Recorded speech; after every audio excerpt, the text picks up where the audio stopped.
coming, oh yes I know. Oh yes I know. Oh yes I know.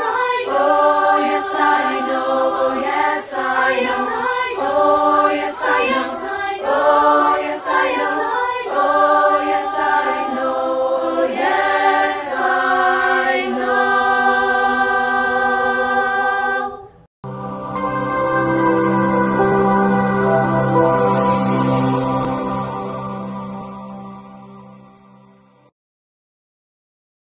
Attention, attention. IPOB One Family. This announcement is for those outside of the USA that wish to donate to the Eastern Security Network Fund that is based in the United States. Because of the fees that donators have to pay the bank when sending wires, we recommend that if you're sending less than $250, that you donate through the IPOB USA website. It's fast, simple, and less expensive for you. Go to our website, www.ipobinusa.org/donate. That is www.ipobinusa.org/donate and make your contribution. When it comes to keeping our people safe, every bit counts. After all, the security of our communities is our responsibility. Let's make this happen together.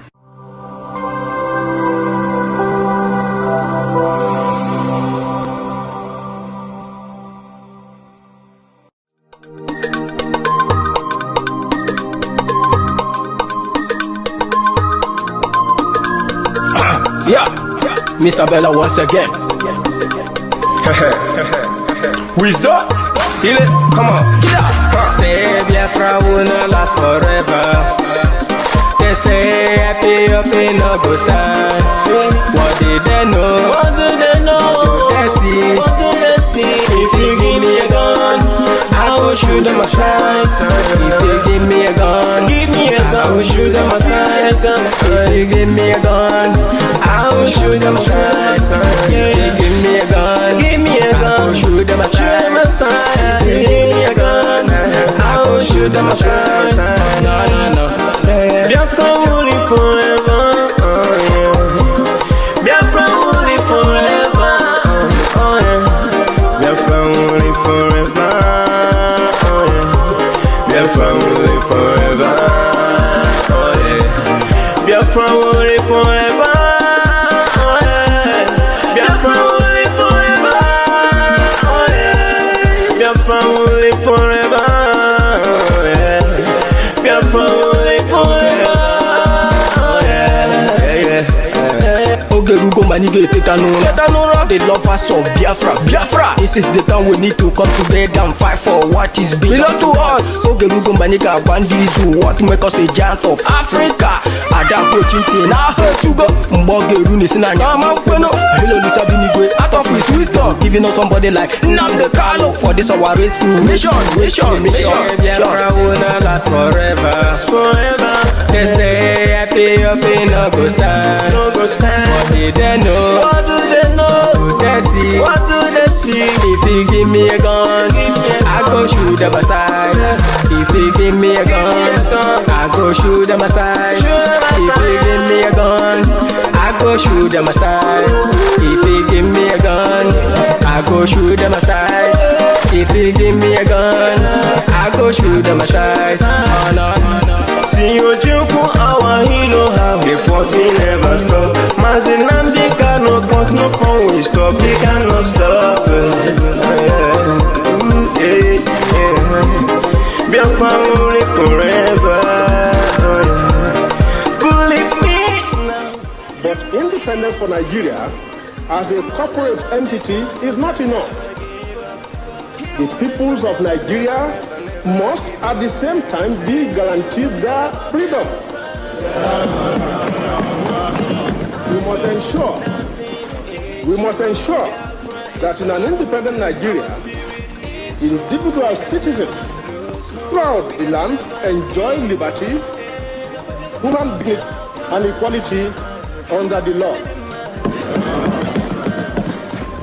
There must be one Nigeria,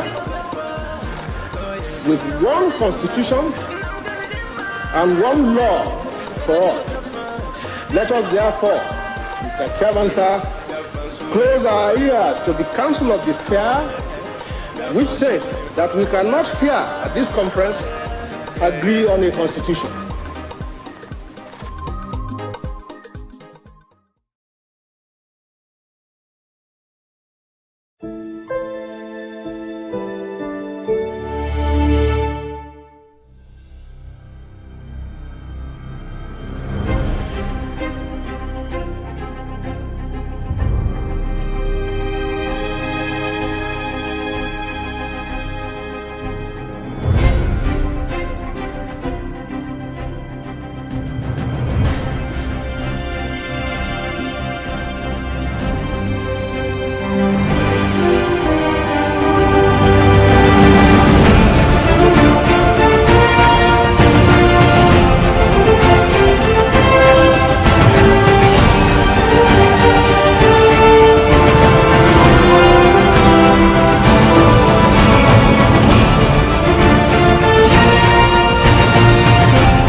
Good evening. Welcome to the program.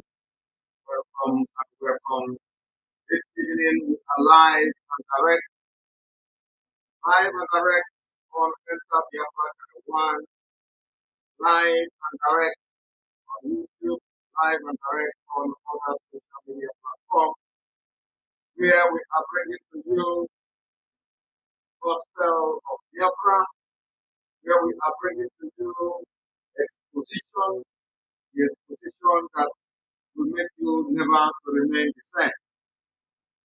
I want to also make it very clear for those who don't know how prepared we are. Nobody said the voice is back. For comment, those who don't know how prepared we are. How is the sound? How is the sound now? How is the sound? Tell me about the sound. How is the audio?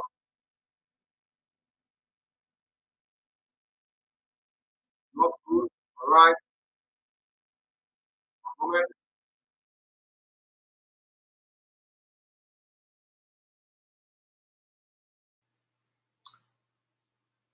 So now, how is the audio? How is the audio at the moment?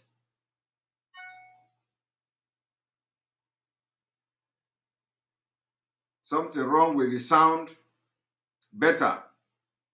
The sound is better.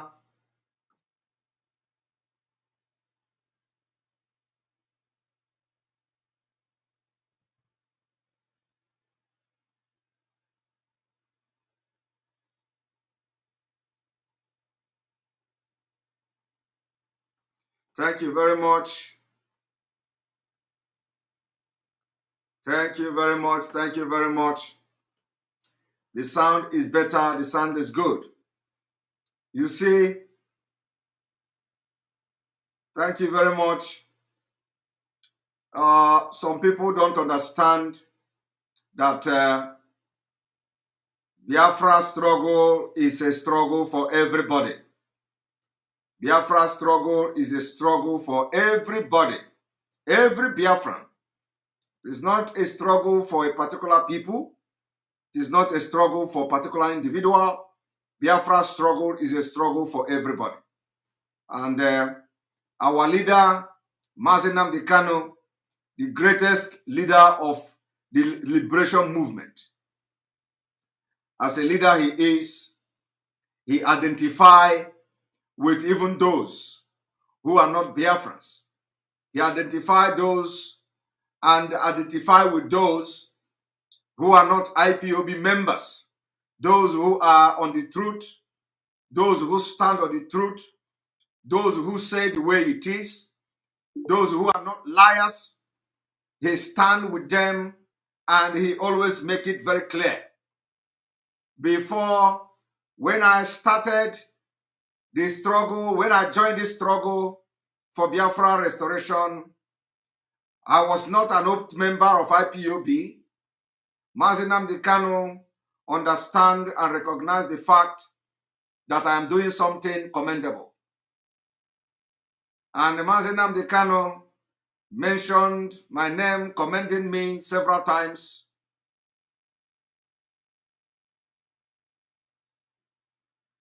Anybody that says that I am not an IPOB member, the person is lying. I am an oath member of IPOB. I took oath, and that is the way it is. I am not just an ordinary member. I took oath in IPOB. And anybody that is coming to tell you that Simon Ekpa is not an oath member of IPOB or is not a member of IPOB, I believe that by the time people who knows that I'm an oath member of IPOB know, and the Mazi Nnamdi Kanu, wherever he is, when he is out, he will also hear that some people say that I'm not oath member of IPOB. And before I became oath member of IPOB, a lot of people attacked Simon Ekpa that you are not oath member, you are this, you are broadcasting. I told people that first of all, I am a Biafran, and it doesn't matter. It doesn't matter whether I took oath or I don't take oath. I come out for this struggle, and whenever I am doing, I put my best. Anybody who have come across me, whatever I'm doing in my life, I have always put my best. And let me tell you all, one thing is that whatever you see happening now is not new to me. I have experienced all these kind of things at every stage, every level of my life. It has always been like this, because anything I step into, I will always want to make difference. Anything I step into, I will want to make difference. I will want to do my best. I will want to sacrifice my best. It does not matter what it is. And that is my spirit, and that's who I am. If I step into something, I will always want to do my best. So before I joined the struggle for Biafra, Mazi Nnamdi Kanu has recognized that I'm doing something good. And I promise him, because the reason why I joined Biafra is, number one, is that Nigeria is not working again. And everybody knows that. And Nigeria will never work. And every one of us today, if you are fighting for Biafra, you were once one Nigeria. You were once one Nigeria. Everybody were once one Nigeria. Everybody preach one Nigeria. In 2019, all of us agitated and they supported Peter Obi. Peter Obi contested as a vice presidential candidate to Atiku Abubakar. All of us supported Peter Obi. It was after that, because some of us decided to give it one more try. It was after that, everybody now come to understand that if we continue to delay on leaving Nigeria, that the delay is dangerous. I challenge anybody. I challenge anybody who come to say, I am not oath member, to hold himself or herself until our leader is out. You know, I am a bona fide oath member of IPOB. When I did not take oath, I challenged those. I said, even if I don't take oath, I will never betray the struggle for Biafra that I've joined. And I took oath. It did not change. Nothing will change. It will remain like that. So anybody that says Simon Ekpa didn't take oath is enemy of Biafra. I must make it very clear. I am going to make it very, very clear that if anybody hearing me that I claiming to have taken oath and the person come to say publicly that Simon Ekpa is not a member of IPOB, listen, let me tell you, that person is the enemy of Biafra. The person is not just enemy of Biafra, but enemy of IPOB. And let me tell you, time will tell. Time shall tell. Time shall tell. Time shall tell. For people to say that I am not an oath member of IPOB, while I am claiming to be an oath member of IPOB. Time shall tell. Biafra will live. The Biafrans you see today, they will all be alive. And the time shall tell. Go and mark my word. We will know those who are going to betray Biafra. And we will know those who are genuinely fighting for Biafra when the time comes. And time shall tell. By the way, I have come to continue the work I am doing. The work I am doing, the work I have been doing. And there's those who say that Simon Ekpa is on monetized platform. Monetized platform. If you have problem with a monetized platform, send me your account. I will be paying you your salary. I will pay your salary every month. If that monetize is your problem, send me your. In fact, as I pay some people salary every month. So bring your account. I will be paying you salary every month so that you shut the hell up. If that is your problem, face your problem. And if you feel that Simon Ekpa is on a monetized platform, create your own platform. Do what Simon Ekpa is doing. Do what Simon Ekpa is doing for Biafra. Create your own monetized platform. Give your service to IPOB. Give your service to Biafra. That's how to differentiate yourself from others. You don't come and start attacking somebody who is investing his time, investing his money, sacrificing his time, sacrificing his health to just make a difference in the struggle. So if you feel that, I don't think I look like somebody who is hungry. I don't think I look like you, somebody who is hungry. And in case if you don't know me, you go and ask questions. Those people that are calling from Finland to give you gossiping, go and ask them, who is Simon Ekpa in Finland? I don't boast. Go ask them. Let them give you, if they will have the guts to tell you. Go and ask them, who is Simon Ekpa in Finland? Go and ask them. I don't want to be doing this, but let me continue. Now, this evening we have come to dissect the interview from Babangida. You see, I want all those people that are talking to watch what I'm about to do this evening. This is what they should be doing.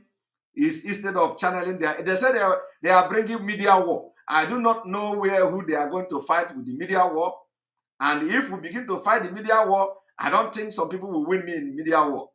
Because even if propaganda will bring it. But I'm not doing that. And the only reason I will not engage them is because of our leader. That is the only reason. If it is for Biafra, I will engage them because I know Biafra will come. Anyhow, Biafra will come. Everybody is already waking up. But because of our leader, who have sacrificed a lot of things, sacrificed families, sacrificed father, sacrificed mother, sacrificed everything, including now sacrificing his own right to movement. That is the only thing. Otherwise, it doesn't matter how Biafra come. And let me tell you, other people are fighting for Biafra in different ways, in their own different ways. But the promise I gave him and Biafra people, it will stay until Biafra is restored. So push yourself and push yourself more as you want. I am unshakable. I am unshakable. All right. Now let us continue. This evening we have come to expose Babangida, and I want you, as you are watching this program, you are going to be seeing the heart of every Northerner. you are going to be seeing the heart of every Northerner. And I say every Northern Muslim.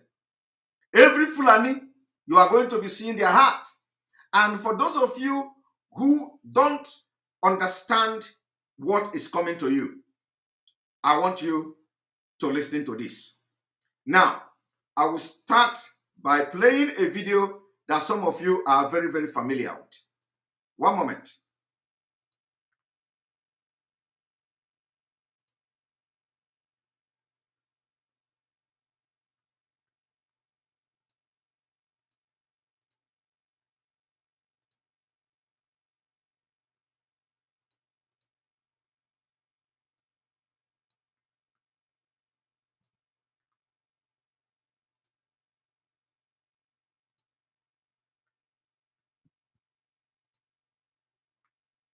Talks about killing your premier.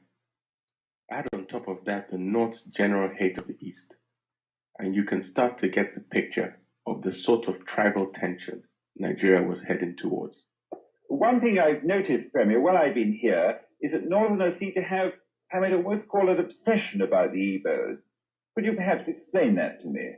Well, the Igbos are more or less the type of people whose desire is mainly to dominate everybody. If they go to a village, to a town, they want to monopolize everything in that area. If you put them in a labor camp as a laborer, within a year they will try to emerge as headman of that camp, and so on. Well, in the past, our people were not alive to their responsibilities, because you can see from our northernization policy that in 1952, when I came here, there weren't 10 northerners in our civil service here. Then I tried to have it northernized, and now all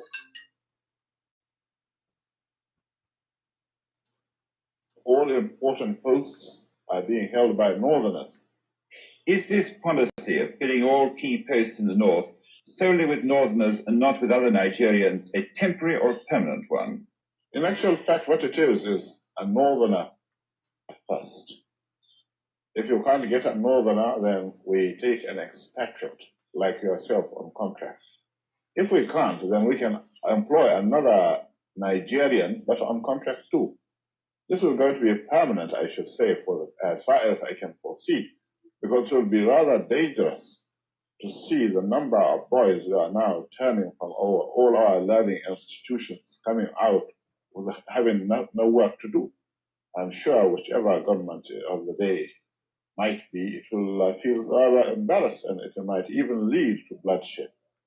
Doesn't this damage the idea, sir, of all people in all regions in Nigeria being fellow citizens of one country? Well, it might, but you are, new to our region, but how many northerners are employed in the east or in the west?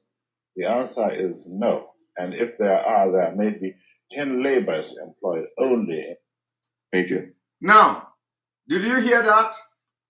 Some time ago, I told people that when this man, Ahmed Bello, was referring to, is not about northern part of Nigeria that was being modernized. I said it in the past. For those of you who have followed our broadcast, I have made it very clear in the past that what this man was indirectly referring to here was not northern Nigeria. It was Nigeria as a whole. It was northernization of Nigeria. And you know what? The interview you watch now was in 1964. 1964. The interview was in 1964. Now, after how many years? This was before Biafra War. I want to tell you one thing. In 2021, Babangida IBB, who was a military dictator for 8 years, or how many years he was the military dictator in Nigeria. Do you know what he has come to do? He has come to justify this thing this man said here. He said he entered the military, Nigerian army, because of northernization. I know some of you did not hear this one. You will not pay attention to this, information when you watch this program. He said, I'm going to play the video. Babangida said that what made him to join the military, Nigeria Army, was the northernization. Now, that northernization here, people did not understand this man. And the people, the leaders, the political leaders from the southern Nigeria, from eastern Nigeria, they have become the biggest ignorance of them all. Because they were just ascribing this thing, this man said here, to northern region. This man was not referring to northern region. And what has played today, from 1964 to 2001, everything is evidently clear. Babangida, who was the military head of state, and if Babangida in 2021 can come to tell you that he entered Nigeria military because of northernization of Nigeria. Remember that when Babangida said northernization, he was not referring to northern region. No, because he did not enter Nigeria military to serve the north. He entered Nigeria army to serve Nigeria. But now, what should worry you? Why did Babangida say he entered the military because of them? Northernization. I want you to watch. That's why this program is, the topic of this program is analyzing the interview of IBB, Taliban, Afghanistan, and how Nigeria will be taken over. If you do not rise up now to fight the people that is trying to kill you, not Simon Ekpa, I want you to watch.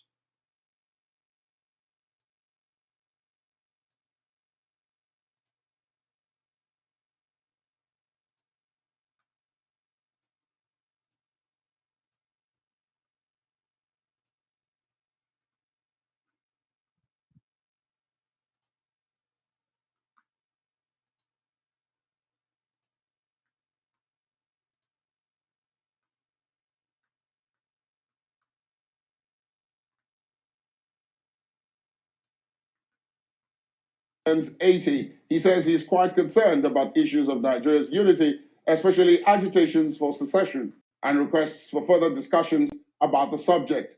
He has described unity as a settled matter for Nigeria. My guest also says he's been proved right by time on the issue of the annulment of the June 12, 1993 presidential election.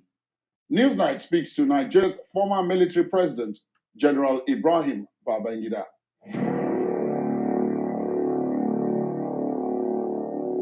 General, once again, it's lovely to see you. Lovely to see you too, laddie. And happy birthday. Thank you. 80 is not just a milestone, it's a sitting stone. And I was taking a look at it. We were here in October last year to speak to you. And at that time, we said, okay, when you're 80, we'll be back. And then just in the run-up to this interview, it occurred to me that that would be our fourth interaction with you in 40 months.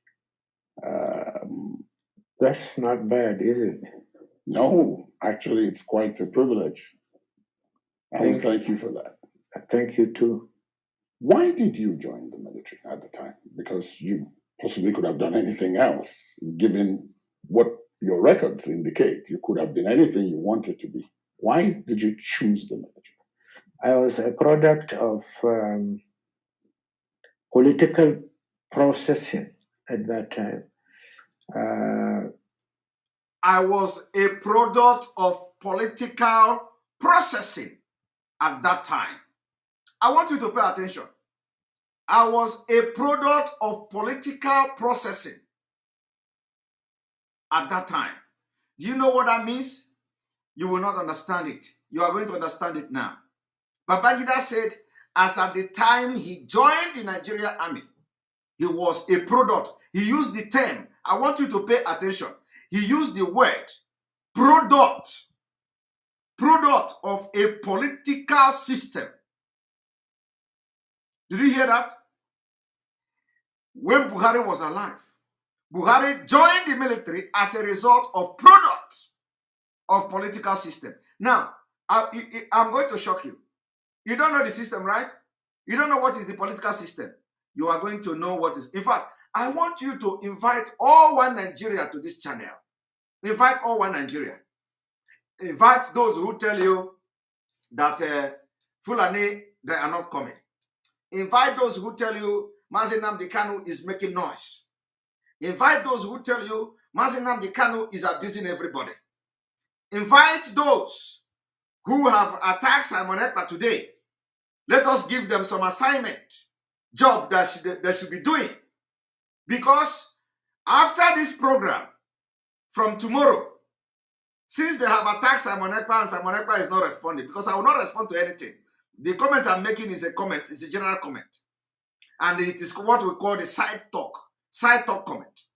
We are challenging all those people. We are challenging all the people, the media dogs that abandoned Biafra to attack Simon Ekpa. We are challenging them this evening. Let us see how many of them. Let us see how many of them who think they are genuine Biafra. They should leave Simon Ekpa and carry this message that I'm about to pass to the people today. Let us see how many people are going to all these places, all these pages where you see them writing Simon Ekpa. They are promoting me, and you know they are promoting Simon Ekpa. I don't know, because the more they write, the more they promote me. So let them stop promoting me. I don't want promotion. I want them to share the video and the exposition I am doing, so that those who never believe in Biafra will listen to this and reason. So that those who still have belief in Nigeria will listen and repent. And this information is coming to you free of charge, out of my goodwill. I want you now to go from tomorrow, if not this evening, from tomorrow. Let us see how many of them that are going to share the exposition, because this exposition will change lives, like other of our exposition has been doing. So charge them, charge all of them to share this exposition that is about to come this evening. Now let us go there.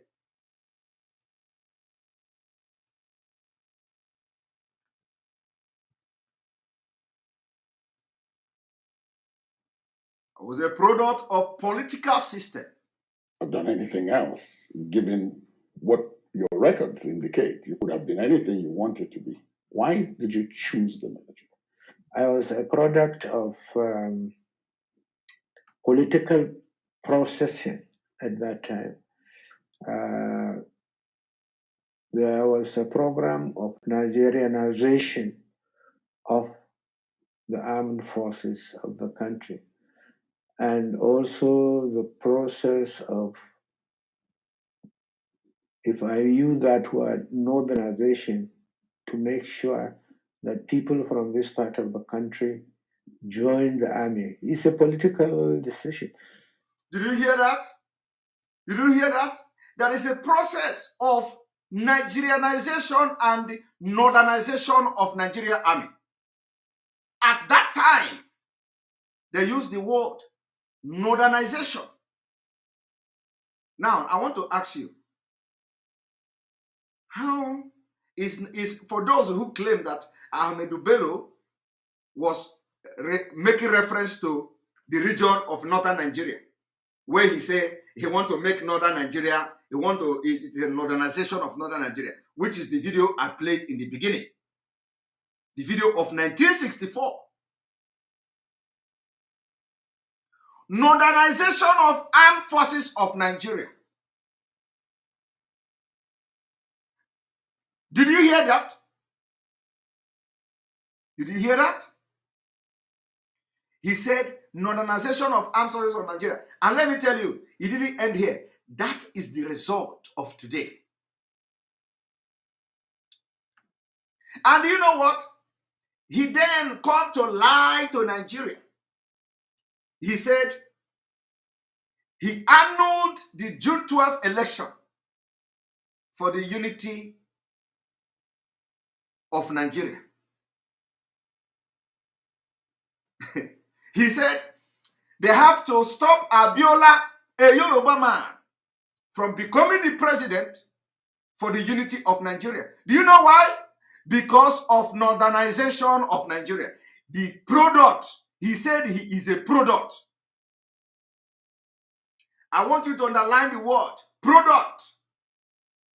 So a product of northernization of Nigeria can never allow anybody else to come in to stop the northernization of Nigeria. So that was why they killed Abiola. And do you know the reason he's going to give why they killed why the June 12th was annulled? Do you know? He said because of the unity. Now, do you know why it is the unity? Because it is only when they annul the June 12th election, the Northerners will relax.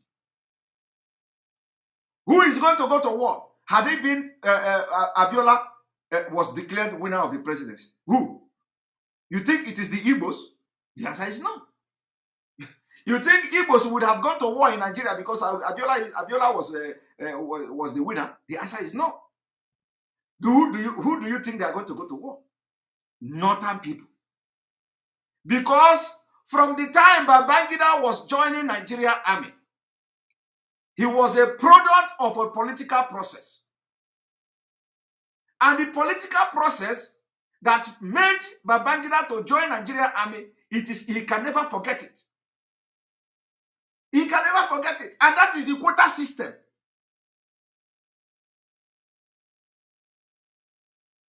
He can never forget the product, where he come from. He can never. You see, he can never. And that is the reason why they are going to do everything to make sure that the system favors the Northerner. Because from the beginning, they were all product of political process. Whatever that means, Simon Ekpa don't know. But I think by today, you will be able to know what it means. When you look at the judiciary today, you know what the political process means. So in my own wisdom and in my own interpretation, when you have professor of law in Nigeria from Yoruba, Oduduwa, from Biafra, when you have professor of law, when you have senior advocate of Nigeria, Malami become attorney general as a result of political process. And what is it? It is called northernization of Nigeria. When you have professors of law, when you have senior advocate of Nigeria, when you have judges of international repute in Nigeria, you see Tanko Mohammed becoming the chief judge, the CGN, as a result of northernization of Nigeria. And it is called a product of political process. I want you people to know where this problem is coming from, because when we are saying it, you say nothing is happening. Nothing is happening. And we are on ground. We are on ground. How can you be on ground? The only person that the Northerner will support is Buhari in 2015. And the certificate, primary school certificate, he cannot provide it. Among everybody in Nigeria, professor of law from Oduduwa land, Professor Osibanjo, become a deputy, a vice president to a man without certificate. Do you know the reason? Because it is a political process. Northernization of Nigeria. I am telling you, I did not say it. It is coming from a president, ex-president, ex-head of state. So if this man was head of state for 8 years. If this man was head of state for 8 years, or how many years he was head of state, I don't know. You can imagine his mind. You can imagine what he had, the team, this man, I am telling you, this is not only Babangida. This is not only Babangida. Every northern Muslim, Fulani, and everybody in the north. Do you know the mind this man carried to rule Nigeria for that 8 years? Or how many years he ruled Nigeria? Do you know the reason why Nigeria become member of Islamic organization? You don't know it was Babangida? Babangida registered Nigeria as a member of Islamic organization. You people don't know that? This is a confession. This is a confession. I want you to understand this problem where it is coming from. That you are no longer safe. Today, they have come through the back door. If he didn't say it now, you will all depend on the Ahmedou Bello. And then when we say Ahmedou Bello is saying this, he's saying that, some people say he's talking about, or that Ahmedou Bello was talking about northern region. Have you come to see it now? After how many years? Since 1964 till 2021. The truth have come out in 2021. Because ndị Igbo na-asị na agwọ ofu onye fụrụ na agha eke. The snake, when one person sees snake, the snake will always become python. When the person begin to describe the snake, you will describe the snake, and then those who did not see the snake will say, that snake must be python. It must be python. So had it been that Babangida did not come now to confess, everybody will continue to say Ahmed Bello was referring to northern region then. Ahmed Bello was referring to northern region then. And you have just seen a president, ex-dictator, ex-military dictator that annulled election of Yoruba. When Yoruba won election, because he was a product of political process, modernization of Nigeria. And let me tell you, you see the spirit Babangida is carrying is the spirit everybody in the Nigerian army they are carrying. Do you know that some people change their name to Mohammed? Do you know? Do you know that some people change their name to Mohammed to be able to get admission into Nigeria Defense Academy? Are you aware of that? Are you aware of that? If you don't know, go and ask question. A lot of people have changed their name today, and their name are Mohammed, Ahmed, because they want to enter into Nigeria Defense Academy to become an army officer.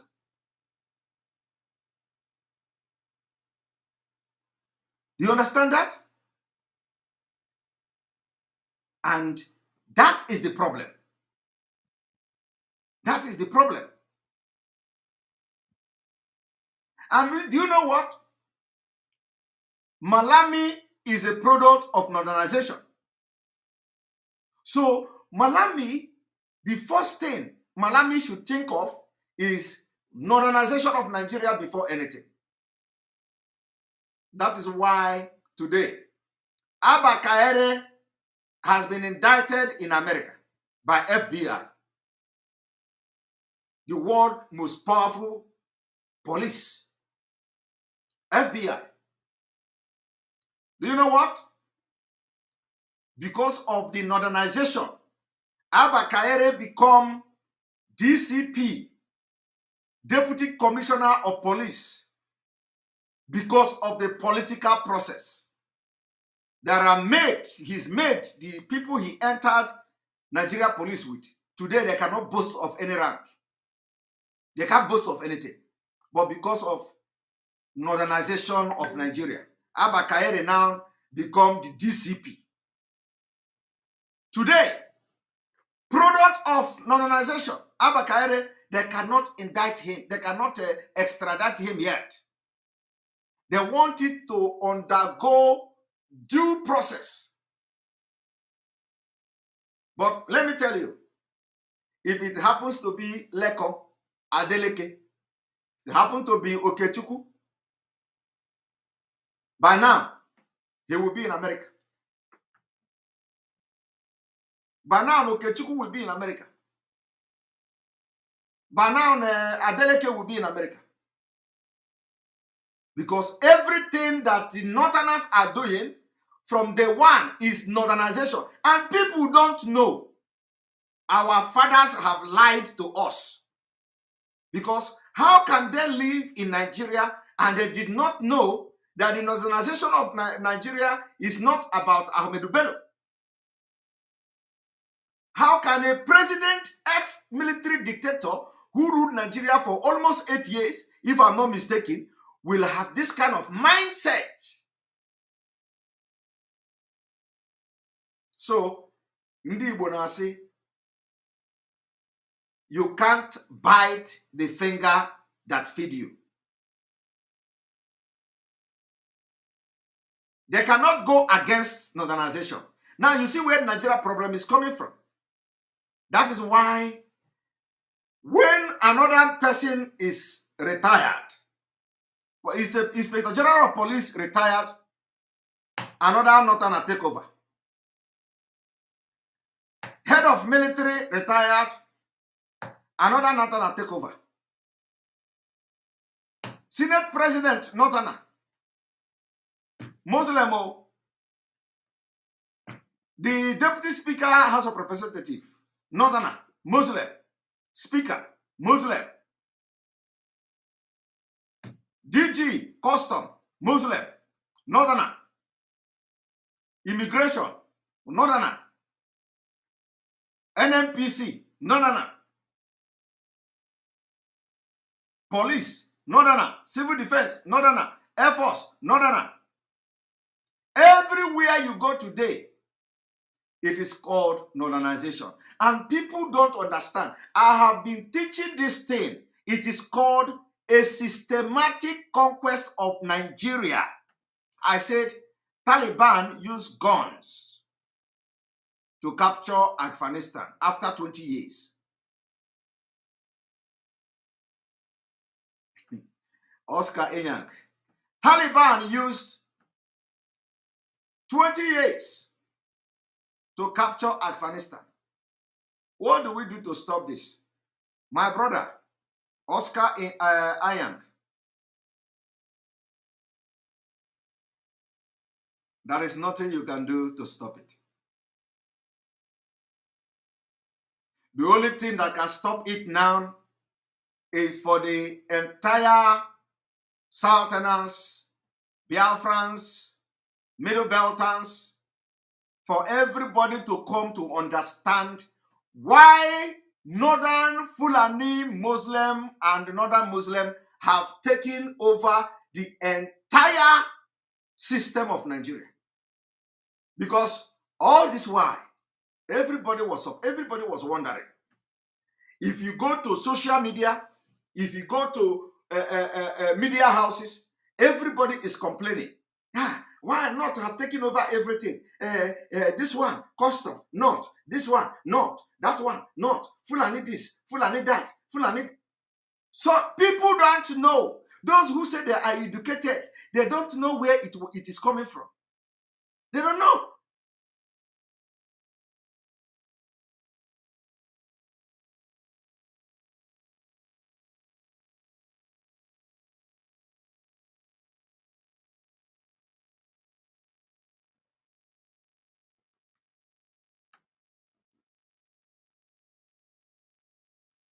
Please, those of you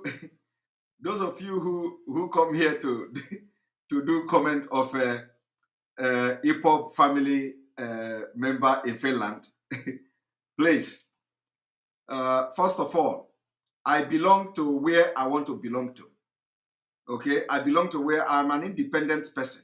I belong to where I want to belong to. I am an old IPOB member, and my allegiance is to Biafra, Mazi Nnamdi Kanu, and IPOB, especially those who accept me as a loyal disciple. And my reason is best known to me. And Mazi Nnamdi Kanu knows my reason of whatever I do. So if you are not happy with that, you wait. You can go and ask Mazi Nnamdi Kanu. But anyway, that is by the way. Let me continue. But please don't bring this comment here. I don't want to address it, and I will not comment on it. Those who want to kill themselves, they should go ahead and kill themselves over Simon Ekman. I will continue to sail like I'm sailing, and nothing is going to stop me. Nothing is going to stop me. So please do not distract us. Pay attention to what I'm doing. Pay attention. All right. So, as I was saying, for those who are asking questions, how did we get here? How did we get here? We get here because the system 1964, or even before 1964,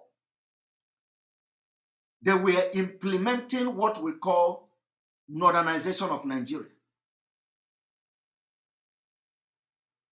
Northernization of Nigeria. And people don't know. People don't know. Our elders don't know. Edwin Clark don't know. John Onyanwodo don't know. All the governors in the Southeast don't know. Cut this video and show them. Because they will listen to Babangida, they will not understand what I'm explaining now until now. So tell them that when we say Northernization of Nigeria, when we say Federalization of Nigeria, Islamization of Nigeria, it is real. And tell them they have gone far. What you see the presidency doing now is a continuation of what I call the Northernization, Fulanization of Nigeria. I want you all to pay attention. I'm going to play this thing once more. Believe me, I will analyze. This video is 40 minutes. It's 40 minutes. If we do not finish it today, we continue tomorrow. Because from this particular video, we are going to destroy the foundation of Nigeria. Because now, mmadụ na-aba afụgo agwọ. Oborozeke. It is no longer one person that saw the snake. Two persons have seen the snake. So the snake is no longer Python. Because in 1964, you were shouting, Ahmed Bello, that was why he was killed. Because he was shouting, Northernization, but that was in the north. But I have come to expose to you the very first time in history of Nigeria that the Northernization of Ahmed Bello was not just for Northerners.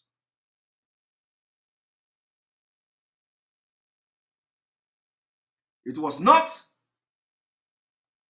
for only in the north. The Northernization Ahmed Bello was talking about was actually Northernization of Nigeria, entire Nigeria. But he was smart. He was too smart to have said, in this, that when he came here, he started the Northernization process. So now let me tell you, when you hear them, Babangida say that now the unity of Nigeria, the unity of Nigeria have died. There is no hope for unity of Nigeria. It's a scam. It's fake. Today, you will understand why they killed Abiola. And I'm calling on my Yoruba brothers and sisters to understand this now. Because the secret is out. It was because of the Northernization. It was because of the Northernization of Nigeria that made Babangida to kill Abiola, Babangida and all of them. Because had it been that Abiola came into power, it would have changed, the Abiola coming into power would have changed a lot of things. It would have delayed the normalization of Nigeria. Today, look at where we are. Let us continue.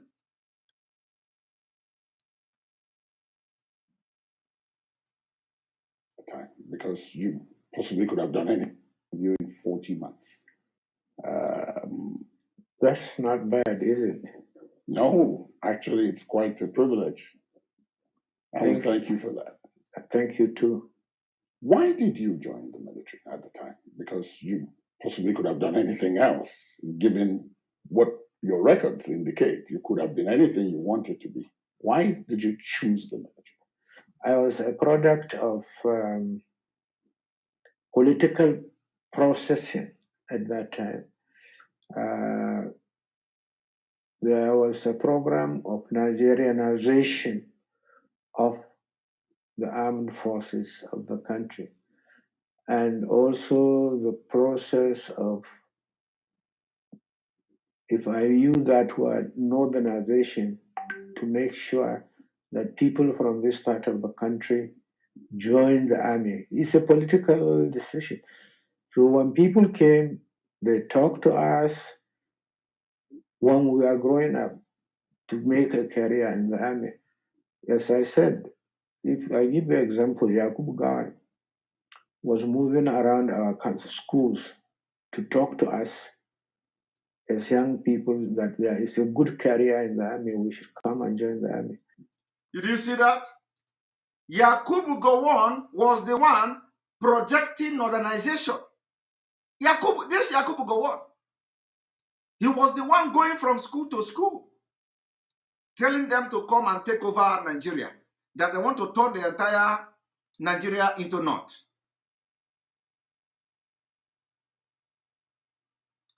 Are you hearing that? Yakubu Gowon.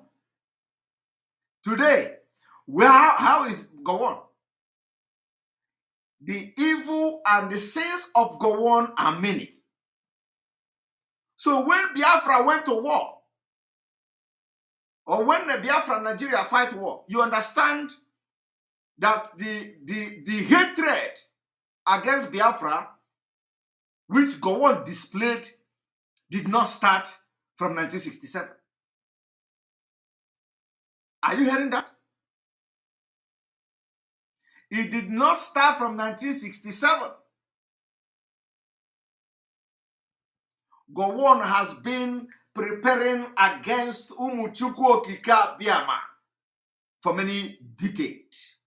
So the war against Biafra, Gowon was preparing for it for many years.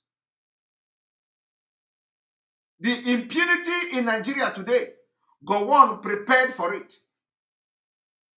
I did not say it. You are hearing it from the horse's mouth. I didn't say it. I didn't say it. Today he cannot go to Jos. Now let us watch. And that's what happened.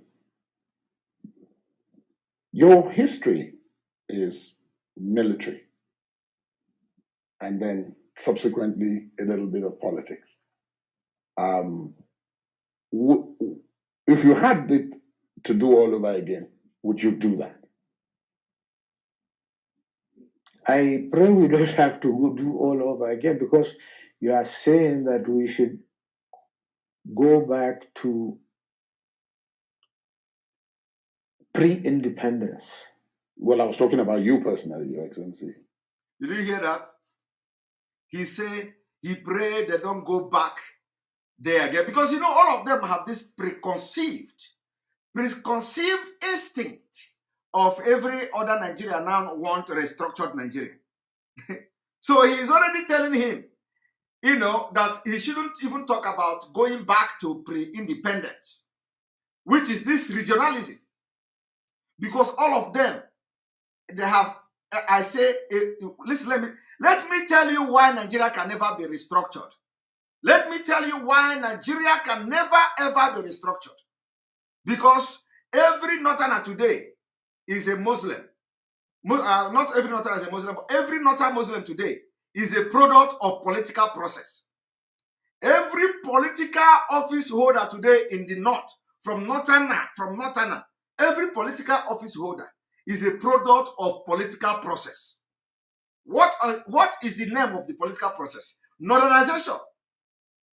So when you begin to reason, why are these people fighting against restructuring Nigeria? Because they are product of the northernization. They can never fight anything that will benefit Nigeria. Nigeria did not make them. They are not a product of Nigeria. Do you know who are the product of Nigeria? You are product of Nigeria. You from the south, from the middle belt, you are product of Nigeria because you are subjected to all manner of scrutiny. Before you can become anything in Nigeria, you are subjected to all manner of degrading, marginalization. You have to fight double to get to where a northerner will get to with one single effort. So how do you think that a northerner will come to fight against that? It is impossible. It is impossible. That is why Senator Ndume of Boko Haram, Senator Ndume has been fighting Boko Haram this, Boko Haram that. Yeah, we must not accept repentant Boko Haram. We must not do this. This government is failing. The military, security, we cannot travel again. All of that are fake. But you know what? Immediately they want to amend election bill or transfer of electronic vote electronically. Ndume say he is suspecting PDP. And he begin to do here like this. I am suspecting PDP because, these PDP people, they have this Yahoo. They have this Yahoo boys. Yeah, what is this name? Or Osh Poppy. They are the people who have this Yahoo boys. So I am suspecting that PDP want to rig the election. They want to use the Yahoo boy. It is a lie. Who tell you that is a mumu? You think that Ndume is a mumu? He's not a mumu. He was just acting. He was just acting funny and foolish. He knows what he was doing. Do you know why? Because that electronic transmission or transmitter of vote will affect the product, the thing that made him Ali Ndume. Ali Ndume is a product of political process, which in other words called northernization of Nigeria. So whenever you bring idea, if you have been asking, I want this thing to go viral, cut the video like those who are cutting the video. If you have been asking yourself a question, why are they not concerned about the progress of Nigeria? Why are they not always against something that would progress Nigeria? Why? You are asking that question. Babangida and Ahmedu Bello have answered you. If you ever wondered, why is it that every time they want to restructure Nigeria, they want to do this, not to kick against it. They want to do this, not to kick against it. They want to kick against everything that will benefit Nigeria. If you ever wondered, Babangida in 2021, after decade, have come to answer you. The answer is that they can never turn against the thing that made them. They are all product of political process. Northernization of Nigeria. I want you to take this video to your governors. It's a critical thinking analysis. And of course, the way I'm saying it now, you must understand. So from this video, we are going to solve a lot of problems. A lot of questions are going to be answered. Questions that have been left unanswered and unaddressed, unattended to for decades of Nigeria existence.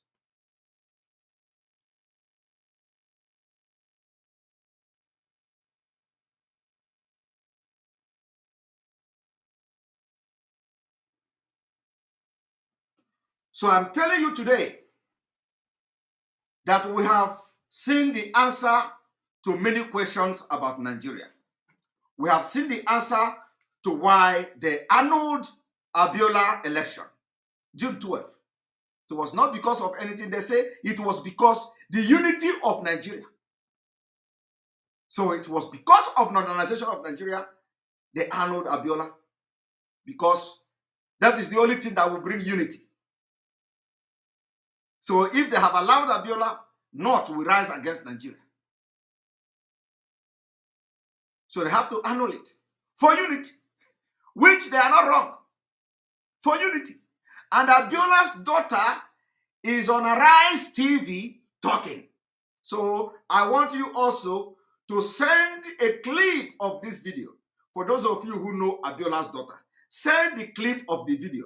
Tell Abiola's daughter that a big secret has been revealed today. The secret is that the people she is thinking that she's supporting, they killed his father because of the political process that brought the Northerners to power, and they don't want that political process to be interfered. They want the political process to continue, and that is why they killed the father, and today the political process continued. Political process of the Northernization of Nigeria has given birth to CGN, Tanko Muhammad. It has given birth to Malami, Attorney General of the Federation. All these people are not qualified, but they are all product of the political process, which is the Northernization of Nigeria.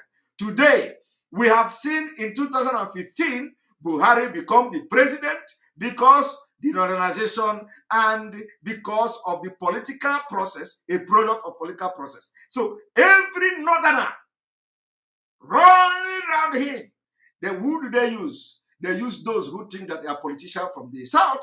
They use Tinubu. They use APC. They use some sellout Yoruba elders to clinch into power. Now they clinch into power. What did they do? They turned the system against everyone. Now you can no longer win an election in Nigeria. You have to go to court.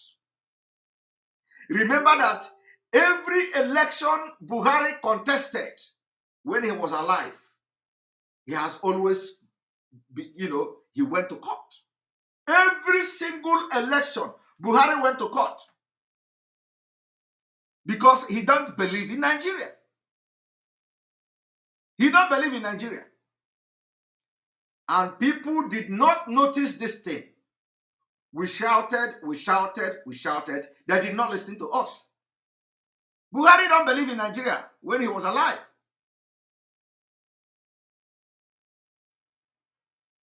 So now, when he entered power through the Northern Force, because every politician in Nigeria from North, they are all products of political process. I want you to understand where I'm going to.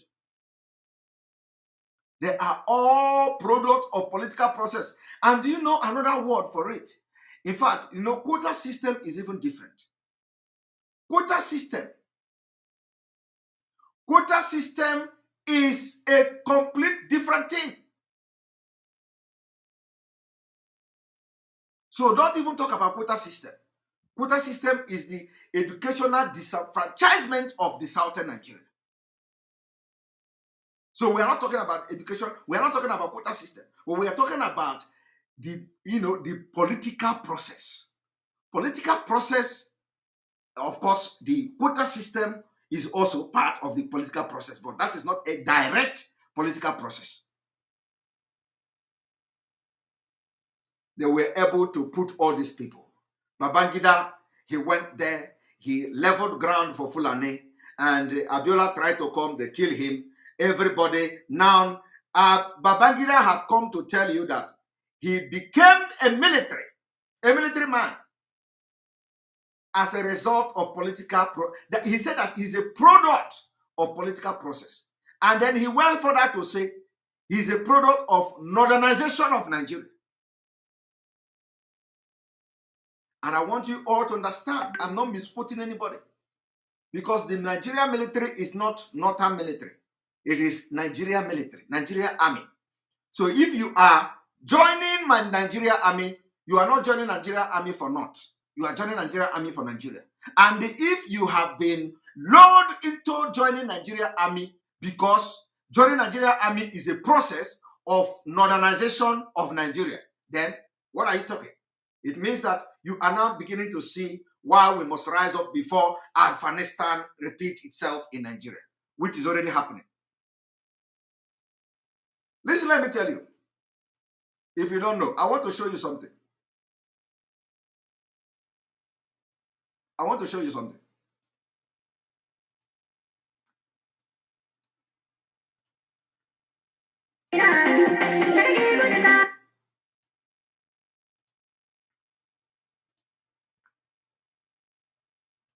You see, I want you to take the entire process, political process in Nigeria.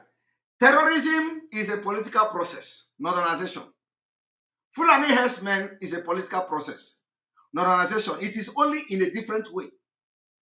Banditry is a political process, northernization. And that is why the entire North, they are supporting them. They have conquered you in all sectors of Nigeria economy. What is remaining now is ground conquering, land conquering, city conquering, village conquering, town conquering, land conquering, farm conquering. And it is happening. In Delta State, they are conquering them already in their farm. It is a political process. How does that become a political process? Political process because they are in power. So they are not going to investigate or stop those Fulani chasing people out of their farm in Delta State. It is a political process. It is a political process. The conquest of Nigeria is ground process, political process, armed process, terrorism process, and everything is channeling to Islamization. I want you to watch this. This is happening right in Zamfara State, and they are not going to be arrested.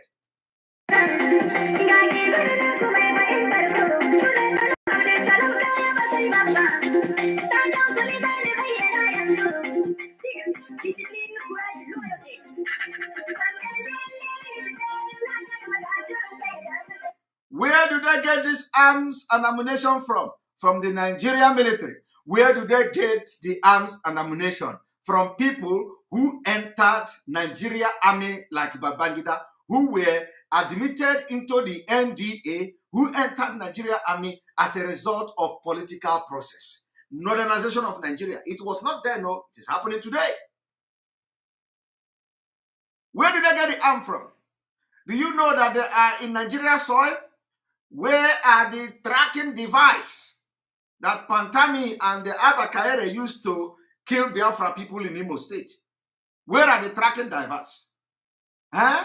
The device is not functional in the north. They don't have network. They don't have network in the north. But they are receiving phone calls to collect ransom. They are calling the people who they kidnap, their families, with telephone number. So why are Pantami and Abakaere not tracking them? They cannot track them. Do you know what?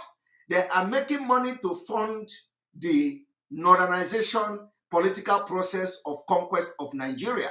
This money you see they're collecting for ransom is to prepare them for war. And this Gumi have come to make a very terrifying revolution all the time. You don't listen to him. Gumi said, these people are preparing for war. They are getting the money from the kidnapping to prepare for war. In addition to the one the Nigeria government under the northern Muslim Fulanis are giving them. Because they invited them to Nigeria. So, IBB have just confirmed to you that he was a product of a political process called the northernization of Nigeria. And he can never fight against that. So every decision IBB has made was not for Nigeria. That is why Nigeria is in this dilapidated and decaying state. That is why Nigeria cannot boast of anything. Because all these years, as they are taking them into political position, into military, into police, their plan is how to support and aid anything that will support this northern agenda that produced them. Everything they do is how to support the northernization, the political process that produced them. They can never go against it. Now, and because they can never go against it, that is why bandit, you see them, free movement of bandit everywhere. I want you to watch. This is them in Zamfara State, in Nigeria soil.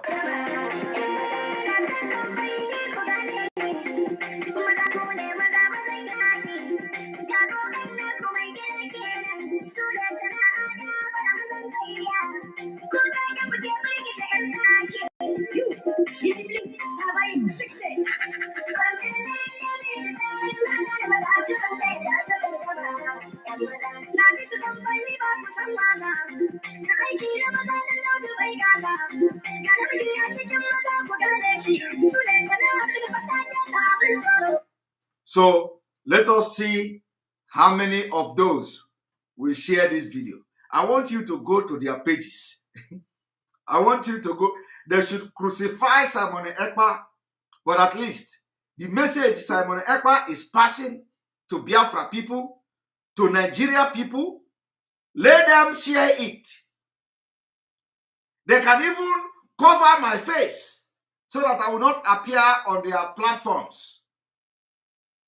But they cannot share it. I want you all to go into their platform tomorrow. See how many of them shared. This is the highest. This is the highest for now. Because this confession, we cannot just allow it to go under the carpet. So every Biafra media, what should you do? Those who are dragging for position that nobody is dragging with them. This is what you should be doing. Your job is not position. This is what you should be doing. And if you cannot do it, allow those who want to, with their pure and genuine hand, to do it. And if you cannot do it, when somebody do it, share it. But shame will not allow you. Shame cannot allow you. Shame will not allow you. But you know one thing? God will disgrace all of you one by one. Go and mark it. God will disgrace everybody who all they do is to fight against those who have something to offer. God will disgrace you. It didn't start today. I want you all to go and check the record of those who attacked Simon Ekpa. even before I took oath, a lot of people attacked me. I have never, I've never defended myself. When I started my program, I come online 3 times a day. I make video 5 times a day. People, why is he making video every day? Very soon now, he will not know what else to say. Let me tell you, if you don't know, if you make video 10 times a day and you lack what to say, it means you are not following Nigeria. Because the Nigeria situation requires us to make 100 videos every day. 100. Even more than 100. The only thing we do is that we pick the one we feel is more important. Akoko exposition, what to expose is plenty. We are lacking behind. If I tell you now, I am coming 4 times a day to make program. I am working. Some of them will come to my, some people will come to my office. They see me, I finish program 3 a.m. I have appointment. Tomorrow they will come and they see me in the office. How you do it? How do you do this thing? They watch your program. They will come and they will see me in my office.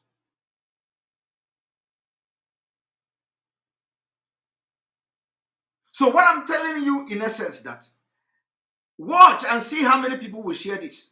Because this particular exposition will change a lot of lives. People don't know.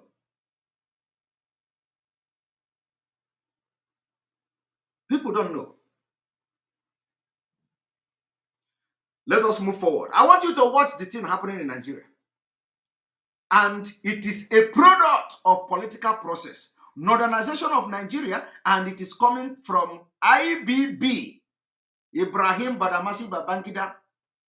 And for you to see how, how terrifying this thing is, he was the military dictator. Now, as a military dictator who is a product of a political process, which is modernization of Nigeria, I want you to just begin to think now what he has done in those days.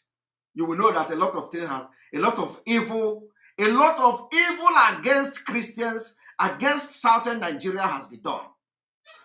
Because if this man opened his mouth to say he is a product of political process, modernization, how can he come to fight something that produces him? How? It is impossible. We are human. It is impossible. He can never. And likewise, all of them. That is why the Fulani are killing you. They don't care. Because they have target agenda. That is why they will destroy your farm. They don't care. That is why they will kill and rape your women. They don't care. That is why whenever you attack them in Jos, they come against you. Before 12 minutes, before 24 hours, police have arrested all the young men in Jos. But remember, just the previous day, Fulani entered Jos, Plateau State, slaughtered people, slaughtered women and children. The same week, some people in Jos, they killed some Muslims. Within 12 hours, police are already announcing how they have arrested this one, how they have arrested that one, they have apprehended the killers, they have arrested this in the same country. But they are yet to arrest the people that killed, that made the people to come and kill. Nobody is supporting killing. But I'm just saying this so that you understand the political process in the killing. It is a political process, modernization. And that is why ESN, they will hunt for ESN using Hope Uzodinma. Because only ESN that will stop what is coming. But you know what? They are going to hunt for ESN. They will track ESN. They will capture ESN. They will say they have captured this, captured that. They will burn houses.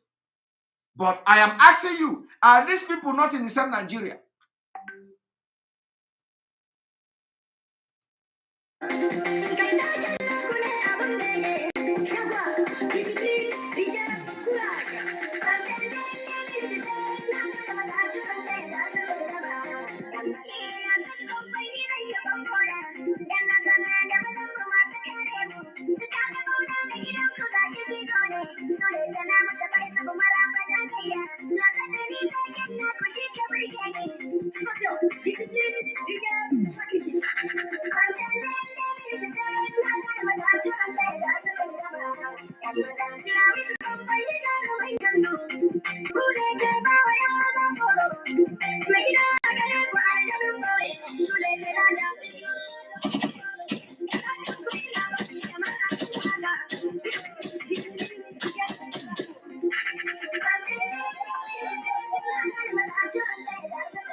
Now, for those of you who don't know, I want you to see this one talking on the phone. Did you see that one talking on the phone? He is talking on the phone. Look at it. Look at it here. He is talking on the phone. Where is Abba Kaere and Pantami to track him? Did you see that he is talking on the phone? He is talking on the phone. He is talking on the phone. Are you seeing it? He is talking on the phone, my people. So, where are the police? Where is Pantami, who said they have acquired tracking device, where they used to go to Imo State, abduct innocent people, go to villages, kill innocent people, in the name of trying to get promotion that have killed ESN. They go to Imo State, butcher innocent people, parade them, and they are going to give them an award. That is what Abba Kaere has been doing, committing war crime. Look at him talking on the phone. And this phone is the same phone they use to communicate. So why are they not tracking them? They will never track them because they are what we call the product of political process. And now, these are the military wing of the product of political process. Military wing. They are going to come. They give them. You don't see the chain bullet. Did you see the chain bullet? They carry chain bullet everywhere. Do you know where they get them?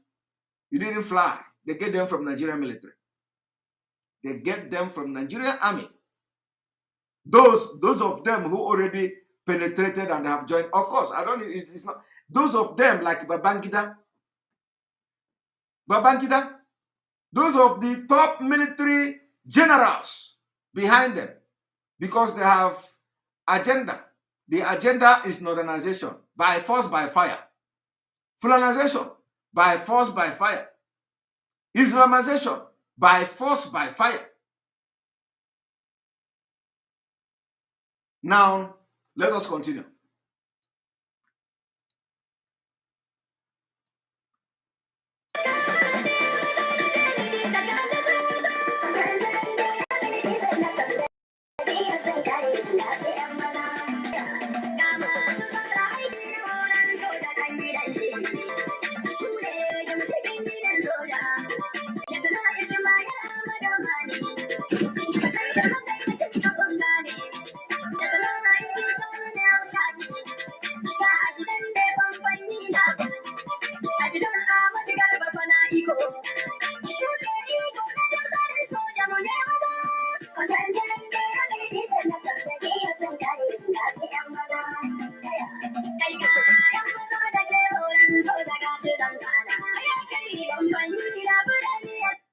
Now you have watched, you have seen that it is called the political process, military wing of the political process of the Northernization of Nigeria. Now let us go back to IBB.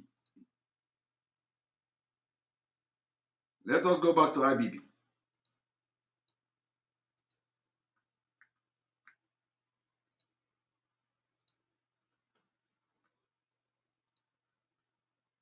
I meant you. No. Again, it depends on the position we found ourselves at that time. I wanted to be an administrator. I wanted to be an engineer, but I wasn't able to.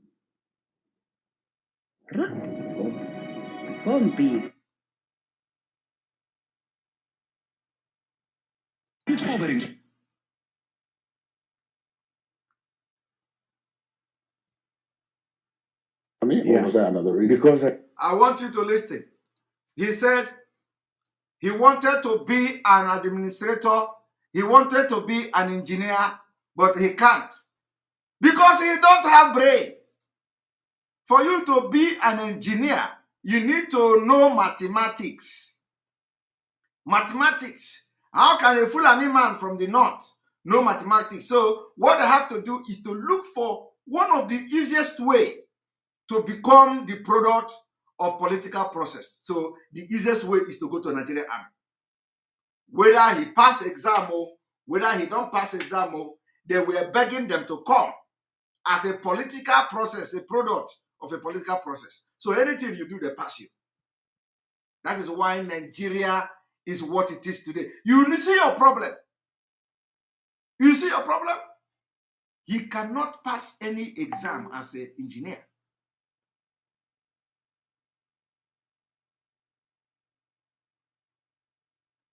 You see that? This is what we want you, agitators and the news media people, to be doing. Channel your energy into this so that you will be more fruitful in the struggle.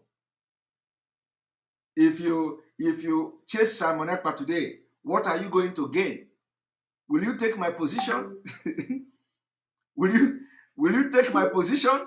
If you chase Simon Ekpa out of struggle, are you going to take my position? Will you do what I'm doing? Is Simon Ekpa blocking anything from you? You see? Focus on this particular thing I am doing now. Since you don't want to get sense, this is what you should be doing, not coming online and start ranting. Ranting like even women are better than most of you. Because we have seen strong women in this struggle. We have seen strong women. I respect women. In fact, in Biafra struggle, I have come to respect women more. Some of the men are useless and disgraceful. They leave what they do, what they're supposed to do, and they will come online and start ranting and gossiping like women. So women have been elevated in the struggle. This is what you ought to be doing. Onye ya na-agba ọkụ, ọ naghị achụ oke. Ọ naghị achụ oke. Ọ naghị achụ oke. I don't associate with gossipers. I don't associate with gossipers. This is the task Mazi Nnamdi Kanu will be happy to see us doing. The unity is very, very important. When you call me your brother, I will call you my brother. I don't beg for brother. I don't beg.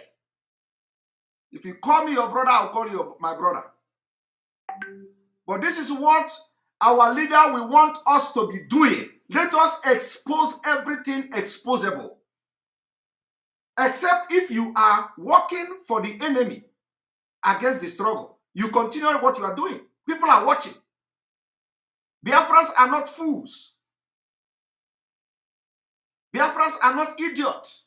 Biafra are wise people. Very wise people. So they are watching. Continue your evil and frivolous way. Continue your evil agenda against people who are sacrificing everything for the struggle. Continue. Biafra people are watching you. Like I said, the more you attack Simon Ekpa, the more people will love me. The more you attack Simon Ekpa, the more people will see reason to love me. So if you want people to not love me more, like they already love me now, stop talking about me. Stop talking about me. I have been doing this, I am doing before our leader got, before he was kidnapped. I have been doing it.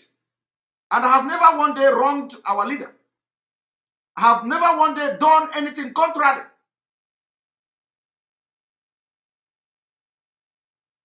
And he trusts me to some extent.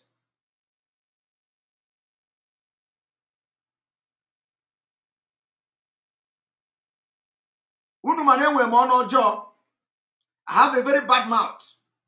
So don't make me open mouth. I have a very bad mouth. Now let us continue.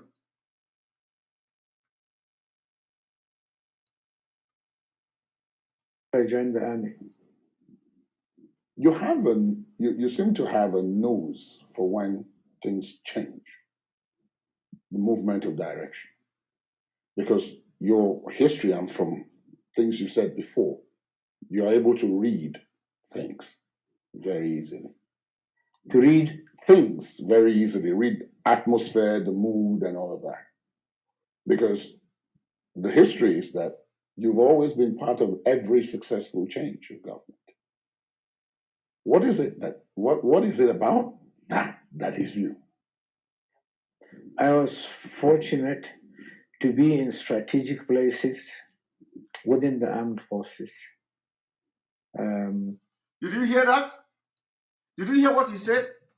He said, I was fortunate. Did you hear what this man said? I am asking you. Did you hear what Babangida said? Babangida said he was fortunate. He was fortunate to be in strategic places. My people, it is not fortunate. It is not fortunate. Is he the only one that is fortunate? Is he the only one that is fortunate? It is not fortunate. It is he have said the truth.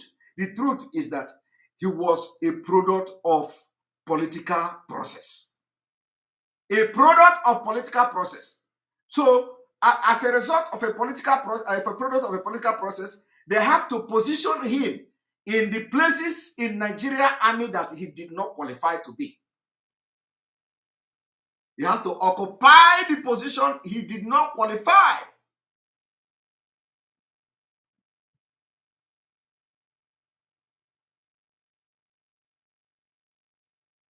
I am telling you, intentionally and unintentionally not qualified, he found himself, fortunately, to be in those places and occupy the positions.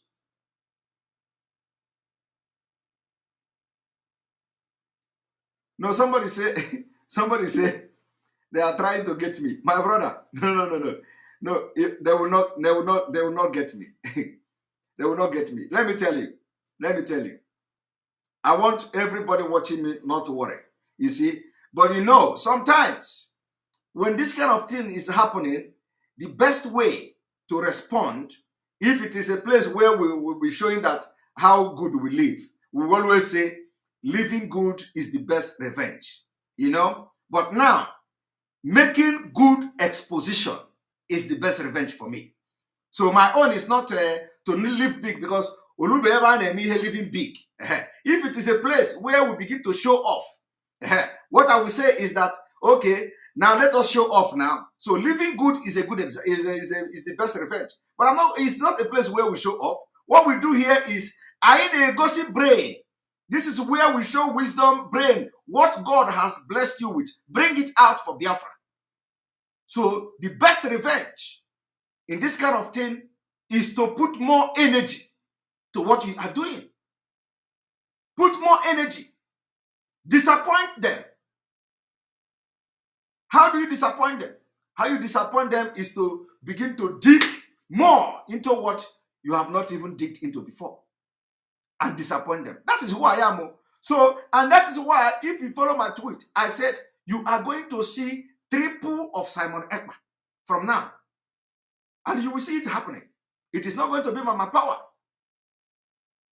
Well, I told Mazi Nnamdi Kanu, if you are looking for 50 men, if you are looking for 100 men, I am 50. And believe me, it is not mouth. By the grace of God, I will do 50. I will do job of 50 men. I have not done it. But believe me, I will do it. I will do it when the time comes. I will do job of 50 men. It may not be now, but the time is coming. You are going to see it. Everybody will live. Everybody will live to see it. I said, time shall tell. Time shall tell. Now let us continue. I want you to listen to IBB. He said he was fortunate to find himself in strategic position. It is not fortunate. Every Northerner that joined the military through an organization product, as a product of Northerner, they all find themselves coincidentally into strategic position to be able to shape in Nigeria the way it is today. So if anybody want to rise up, Pia, they kill him. Deleguwa, Pia, they kill him. Bolaige, Pia, they kill him. Anybody that try to rise up, Fela mother talk, Pia, they kill him. Fela talk, Pia, they kill him. Anybody that want to talk, Pia, Abiola, come, Pia, they kill him. Because of one particular purpose. The purpose is to make sure the modernization, there is no interference. Jonathan came, Pia, they almost killed him. Obasanjo came, Pia, they always kill him. They killed the wife. So anybody that want to do something, Pia, they kill him. I want you to watch. Okadibo, thank you very much. Pia, they kill him. I was also fortunate that there was a lot of confidence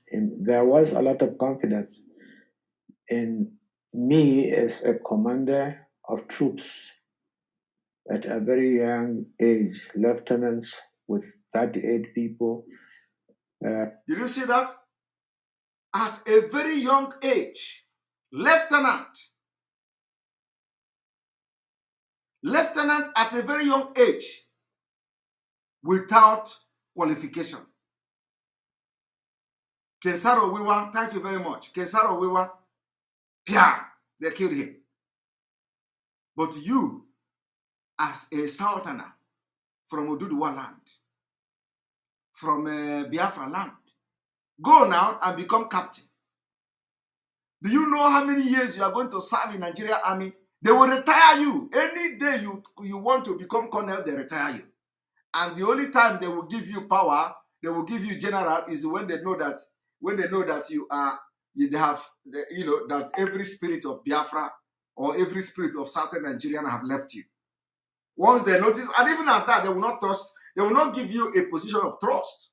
Highest they will give you is a spokesperson. Army spokesperson. Army spokesperson. You will be see, and if you police, the highest they will give you as a policeman is a police spokesperson. I want you to check it now. Frank Mba is a police spokesperson, and what is the other name for the army? What is the name for the army? Everything they give you is a spokesperson, because they can't speak English that somebody will understand. You cannot understand their English. So what they do is, anytime when you come to the military, they have spokesperson. It must be a southerner or any northerner that have lived in the south. And then police. Frank Mba has been the spokesperson for ages now. Frank Mba. Because that is what they are good at. Image making. Oh, DSS, yeah, okay. Even the DSS spokesperson. Image making. And as the spokesperson making this image, any day they try to rise to the rank of commissioner of police, Pia, they will carry them to research center where they will be sitting with computer. NNC was also the spokesperson, and I think they have somebody else now who is Afnanya, spokesperson of DSS. That is the highest they will give you. But look at people who came into the force with only as a product of political process. As I'm telling you today, that political process is happening. Do you know that the Nigeria Army, when you are in the training camp of Nigeria Army, very soon you will see truckload of northerners, Fulani, all these bandits. You will see truckload of the bandits. They will come and drop them in the camp. They say, Pia, from Babangida, they list their name. All of them enter army. It is preparation for what you see happening today. That is why nobody is holding anybody responsible for every atrocity being committed against the Southerners. Because this is aged, long time coming.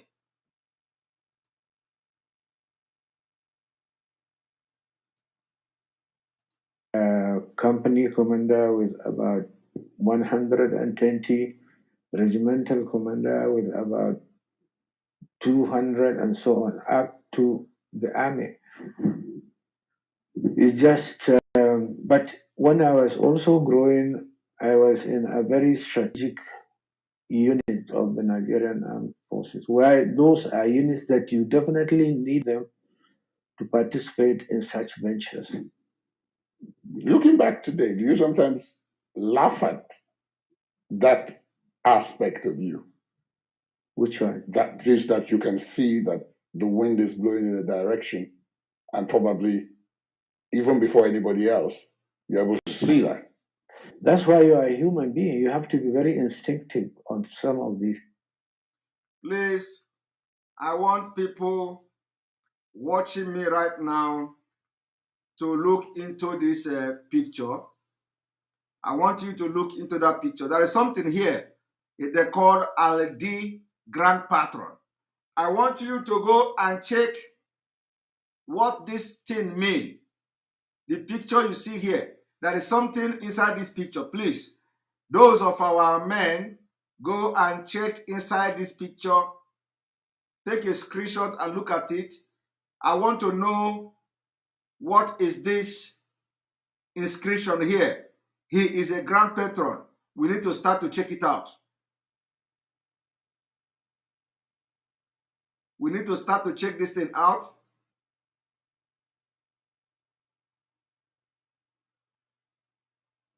We want to check, we want to see this, we want to see what is here. We want to see what is here.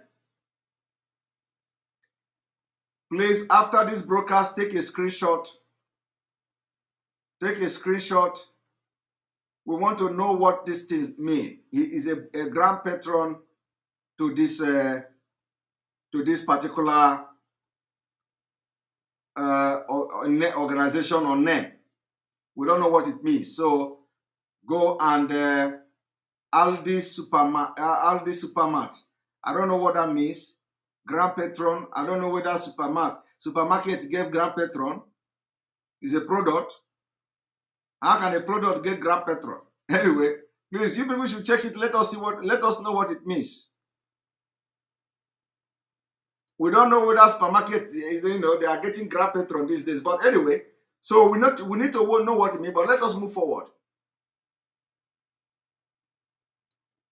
Please, people who say we should Simon Ekpa, somebody said Simon Ekpa. Let me look for the comment, because I will be addressing this kind of comment. One moment, Simon. I want to address this comment. The comment I want to be addressing is the comment of critics. I'm not the one that bring a good comment.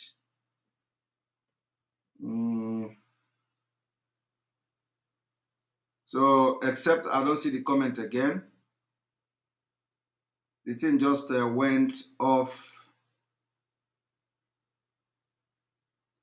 One moment.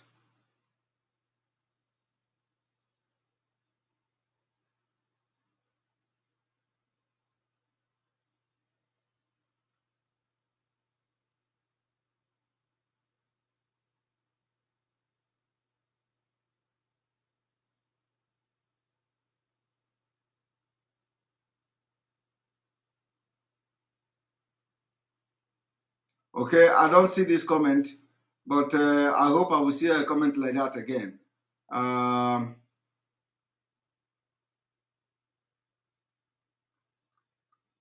First of all, let me make it very clear. If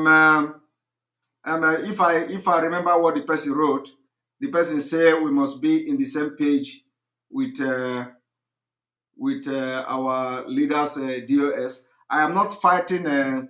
I'm not fighting DOS, and I will be the last person to fight DOS. But I will also not be the person that will respond to any frivolous lies cooked against Simon Ekpa. I will be making joke, and I will be responding to it, and as individually, and I will respond to the person, whoever person that lie against Simon Ekpa. I will respond to that person. I will not respond to the leadership of IPOB, because everybody is just talking on his or her own. So I'm not going to respond to the leadership. The leadership of IPOB have not done anything against me, and they are not going to do anything against me. But those individuals who come to lie and they cook up lies, If I feel like I will make a comment, I will not respond to them directly. But if I feel like I make a comment, so nobody is here fighting the leadership of IPOB. If you fight leadership of IPOB, you are fighting Mazen Nnamdi Kanu. So I'm not going to do that, and I'll be the last person to do that. But what they should do, whoever that is being paid by anybody, or should know that if you fight me, you are fighting a child of God. Because I did not join the struggle from having a skeleton in my cupboard. So you allow me to continue and focus on what I'm doing, and you must not tell me what to do. Nobody was telling me what to do until now. So it is not now that you want to tell me how to talk and what to say. I have been doing research on my own. I have been doing it. I have been broadcasting. I have been trying to pray to God to give me wisdom to pilot what I'm piloting. And if it is yielding result, you cannot just come now and tell me, this is what I should say and what I should not say. You don't do that. You don't do that. I am more than that. I'm not the person you can come and tell what to do. You did not tell me what I was doing before. So anybody that comes to attack me, I will choose either to respond by laughing. I will choose either to respond by bringing more superior exposition like this to teach the person what he should do and that he's not doing. So I'm not fighting anybody. I can never fight IPOB leadership. Never, never, never, never. But every time I see the right thing, I'm going to do it, irrespective of who else is God. I don't look face. I'm not a servant of a man. The person I respect and I will respect is IPOB, the leadership of IPOB, the Kano, the Biafra people. That is the people I'm loyal to. So anybody that will come from this leadership to attack me individually, that have any personal thing with me, and is coming public to talk trash and talk lies against me, I am going to make comment. When I'm making program like this, I'm going to make comment. But what I will not do is to come and start addressing the person. I don't have that time. They have all the time in this world. They can gossip anything they want. I will not respond to them. And actually, the thing I'm doing now is the last thing they will ever hear from me. From tomorrow, I will focus on my exposition, and everything they say, I have a new name now. My name is Azanoka. Azanoka, one of Biafra. So give me the name, Azanoka. So if they want to waste their time, they can waste their time and tell Simon Ekpa is not oath member, Simon Ekpa is not this, Simon Ekpa is not that. They know, for you to know how bad these people are, they know that I'm an oath member. They come publicly to lie to people that I'm not an oath member. It is a very wrong thing to do, and anybody who condone it is also a sabo. A sabo, you will be a sabo. What are you trying to gain? What do you stand to gain by knowingly lying against somebody? So let them continue. I'm not going to respond more than this. I'm Azanoka. Azanoka. So I am not somebody that you can control. This is a warning. I've been saying this thing. I am not the kind of person. My light, you can never off it. You can never off it. And the more you are going to talk, you will never hear from me. Today is the first and the last time I will talk and respond to anybody. If you like, go and stand in the mountain top and talk about Simon Ekpa, you will not hear from me. And when the job comes, what I'm about to do and what I'm going to do for Biafra and for IPOB, I will do it with everything in me. If you like, come and say, you must not do it. If you like, come and say, you must not do it. You come and do it now. If you come to erasing of fund and I have to participate there, come and say, I will not do it. Come and do the job now. I will leave it for you. You do it. So, only open a mind the business here. Mind your own business. Let me mind my own business.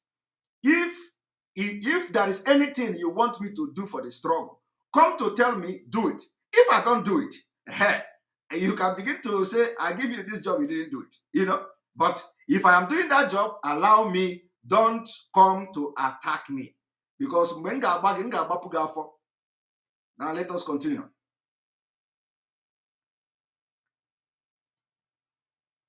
Things.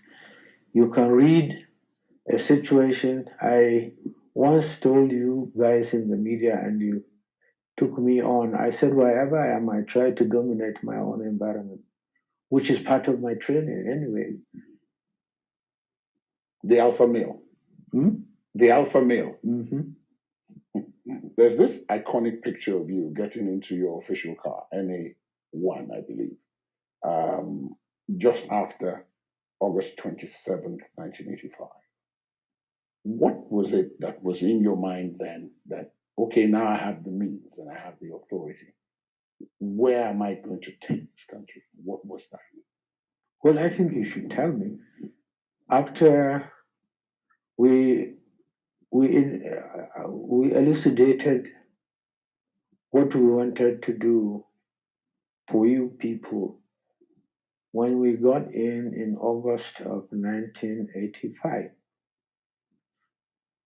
We liberalized, what is the right word? We came in on 2 or 3 planks.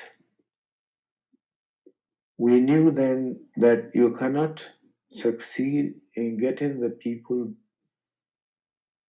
We wanted to mobilize the Nigerians. They were bright people, they were good, and they could be obedient. So then the country has a lot of resources. So we need to mobilize the people with the resources that the country has and provide the people a leadership towards achieving, making the country a greater country. That is the first thing that came into our mind. How do we do it? Were some of the policies we put in place. We wanted full participation of the people. So anything that stifled them, the decrees, for example, that didn't give them the opportunity to talk and say anything, we said no, we change it. We abrogated that decree.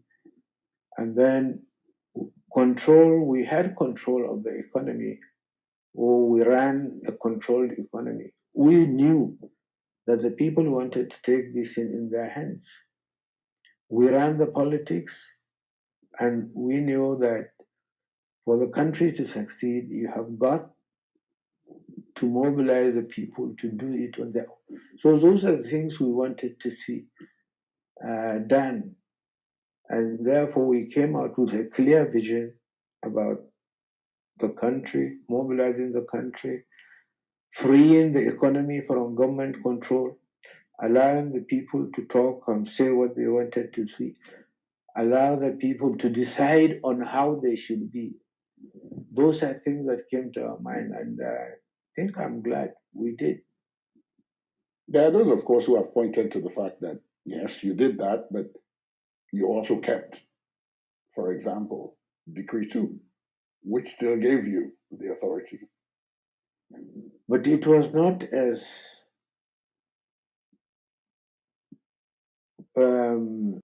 restrictive or as more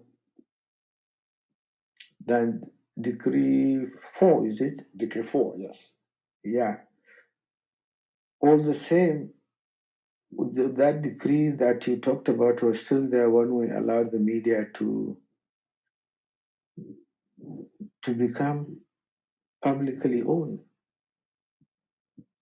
so that you could do more about talking. Otherwise, we wouldn't have allowed it to happen.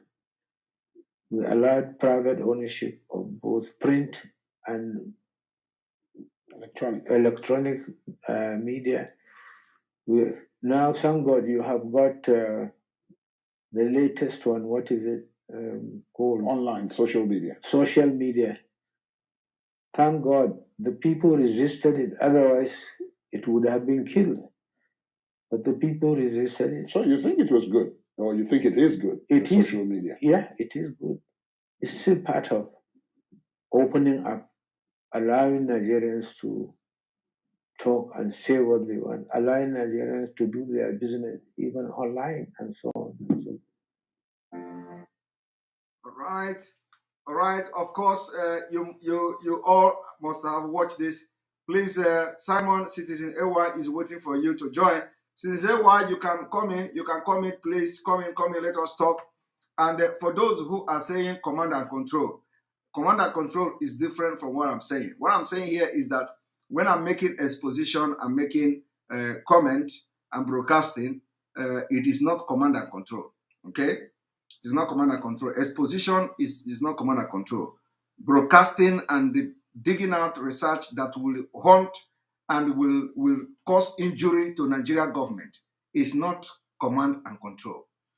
So everybody who are doing this thing should be commended. Whether the person is Biafra or not a Biafra must be commended. And that is why our leader is different. That is why our leader is different. Our leader not know whether you are Biafra. Once you are doing a good job, he will commend you. Once your exposition is against Nigeria, he is going to commend you, whether you are a Biafran or not. So, what are you going to be more Catholic than the Pope? So it is not command and control. A lot of people have been commended by our leader who are not even Biafran, but they are doing a good job by exposing Nigeria. A lot of people also have been commended by our leader who are Biafrans, but are not IPOB members, but they are doing good job. Okay? So when our leader commended me, I was not an IPOB oath member, So so is it when I become an IPOB member and the oath member that it is going to be a problem? You see? So the point here is that people should understand the difference between command and control. Command and control are automatically directly to those who are principal officers of IPOB. Because ordinary members of IPOB, they have to listen to the order given by our leader. They have to listen to the order coming from our leader to the DOS, and this is where the command and control comes. So the command and control is first of all to principal officers of IPOB. These are where the command and control should be very effective. You understand? It is only after it is effective in the leadership of IPOB, then it will now come to the members like us. That is how it works. So people who don't know what is command and control should go and read their book. They should go and read their book, What is Command and Control? Who are you commanding and who are you controlling? You first of all command and control the officers you are giving order to, who will now go ahead to pass the orders to other people. So you must live by example.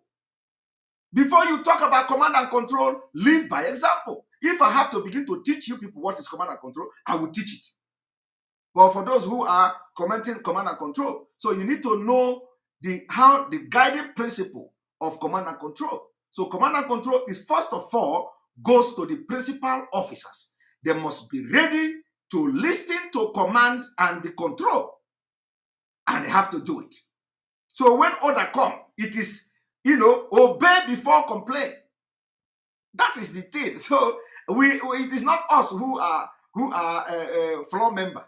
We are floor member. We are the floor members. We are the people who are bringing salt and pepper. We are the floor members.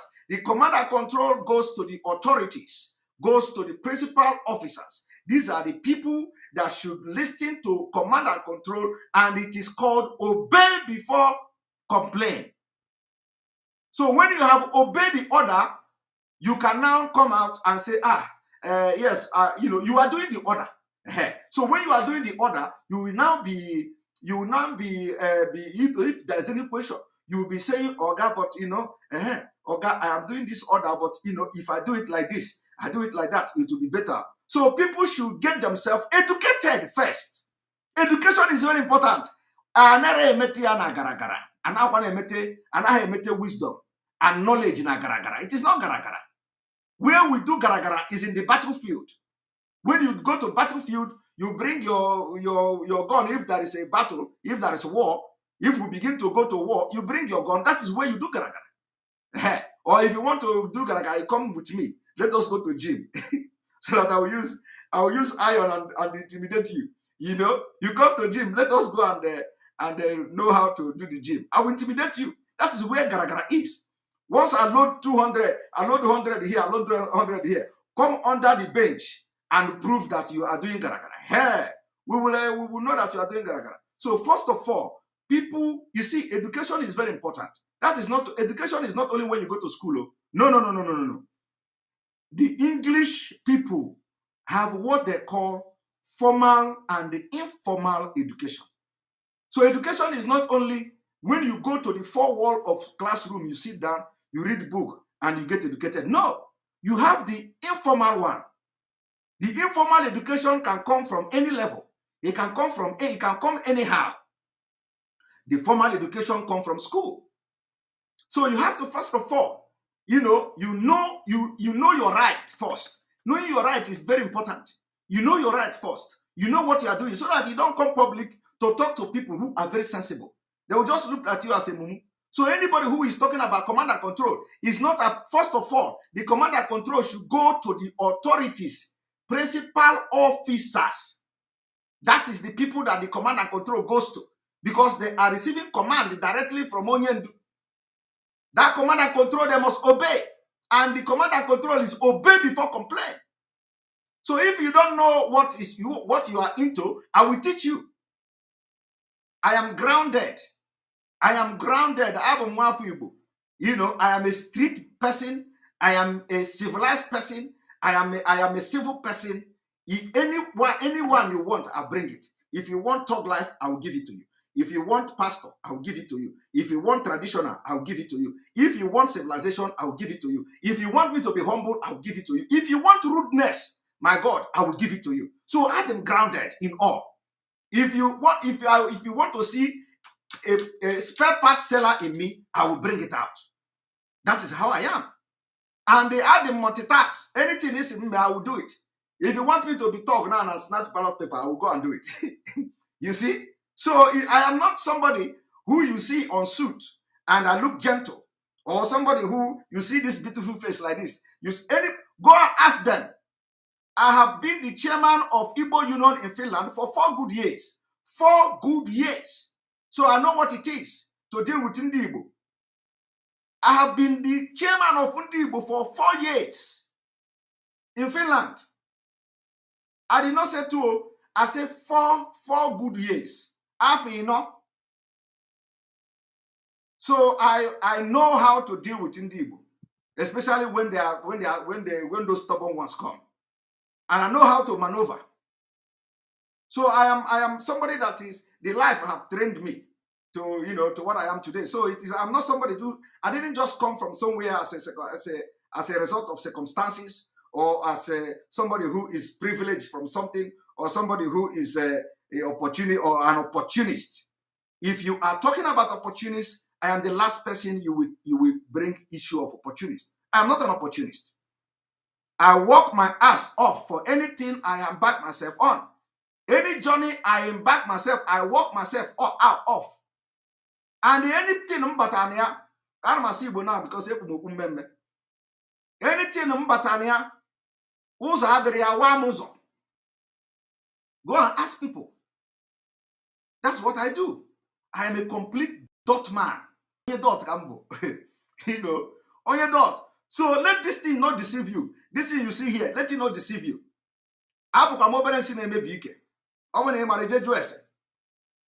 right, on this note, I will stop here. We'll continue this video tomorrow, because I have to also watch the part I wanted to bring to you today. I have played it. And then tomorrow, I'm going to bring something else from this same video, because it is time. I don't want this thing to stay more, long, so that people will be able to watch it and share it, let it go viral. It is very, very important. We have more pressing issues. The issue is that this particular topic today, we want it to go viral on social media. We want it to go viral. We want the Nigeria, do it so that Nigerian news will carry it. Our target is that Nigerian news will carry the exposition we have done today, exposing northernization, exposing Fulanization, exposing Islamization, exposing the people that become product of political process, as Babangida said it. And I have been able to shed light to what he have said. Tomorrow, we will continue from where we stop. So, but I'm going to allow you to come in. But please, if you are coming in here, don't come and insult anybody. focus on this particular exposition that I have done today, okay? Do not come here and fight anybody. I did not say come and fight for me. I have power. So if you are coming here, come and focus on this exposition that we did today and let us rub mind. We want to chat. We want to make sure we focus on this particular issue. The issue is that Nigeria can never move forward because the political leaders in Nigeria, they came to power, they find their way to political position as a product of political process, which is the modernization of Nigeria. That is where our comment and focus is going to lie on. And I pray to God, I will never disappoint Mazen Nnamdi Kanu because he is not here to watch and see what is going on. And I will, the promise I made, I will never disappoint Biafra and I will never disappoint him. And God will see me through. All right. Thank you very much and welcome to the program. Join us this evening as we share the link.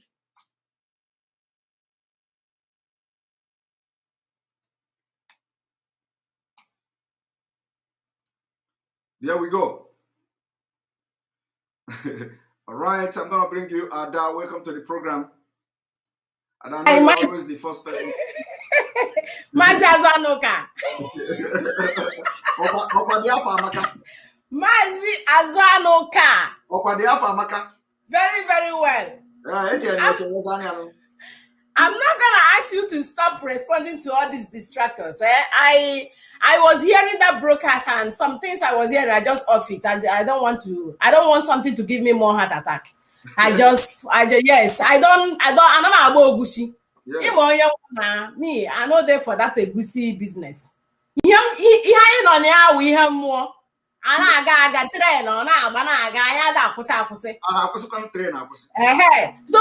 had you more like it. Maintain it. Please, what I want to say this evening is that the exposition you have been doing, honestly, Mazi, I tell you, I have been following you, and this issue of these things that is happening now. Remember, it started when you started broadcasting. People was fighting, talking, and you was able to handle it. Is it now that you can't handle it? Even up to today, some people are still castigating Mazi Nnamdi Kanu that he ate money, he do this, he do that. But the man is brought by God, and he has to do his job. So everybody had to come and do. So do your own and leave all these bacchanalists. We call them bacchanalists. Forget about them and continue. So what I want to say this evening concerning our leaders, we don't even supposed to be calling these people our leaders. We're supposed to be calling them hoodlums because that is what they're supposed to be. Hoodlums. All these governors are hoodlums. Uzodimma is robbing bleaching and doing all manner of things, which I believe through your exposition, right? I believe that all these Southern leaders, we are busy seeking for their pocket without even thinking about all these Northerners, because these Northerners, they were grounded in everything they were doing. They are not sleeping. Their plan is always there. But our leaders only go to Abuja and carry Ghana must go and patrol themselves without even doing the work they send them to do. So they are OES member. We're not supposed to be calling them excellency and whatsoever. We're supposed to be calling them hoodlums. And if people will agree with me, let us start calling them hoodlums because they're nobody. They didn't do nothing for us. You understand? Obiano is there drinking ogogoro, celebrating women and all the rest. They're not doing anything for us. So why are we calling them governors and excellencies? All our roads are in misery. You understand? So what I'm trying to say is that all these Northerners are busy.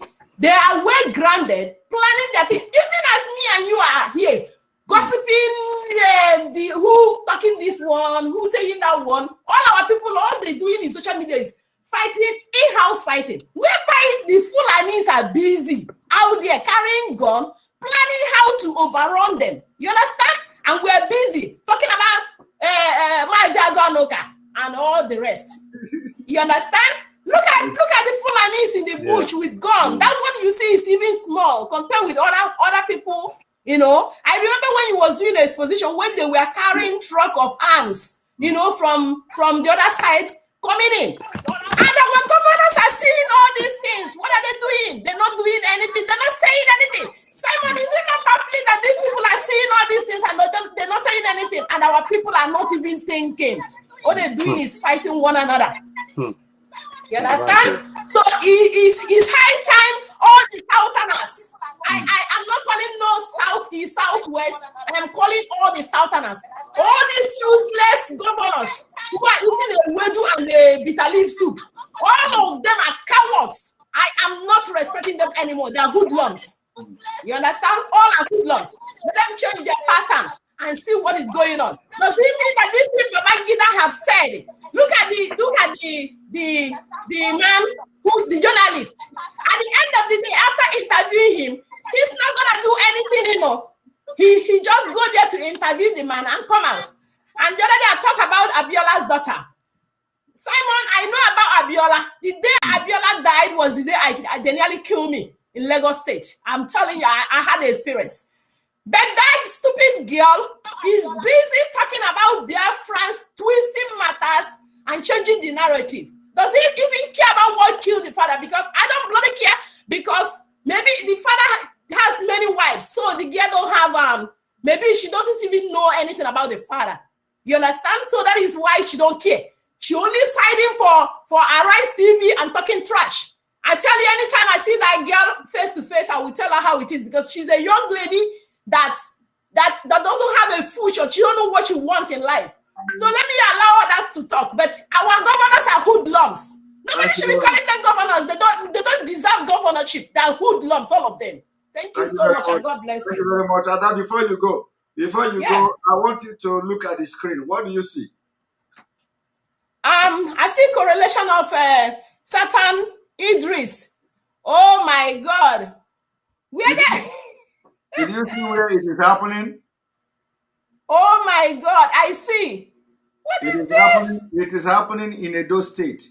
Oh, but Simon, what is our people doing? What is our people doing? What are they doing? Why are they keeping quiet?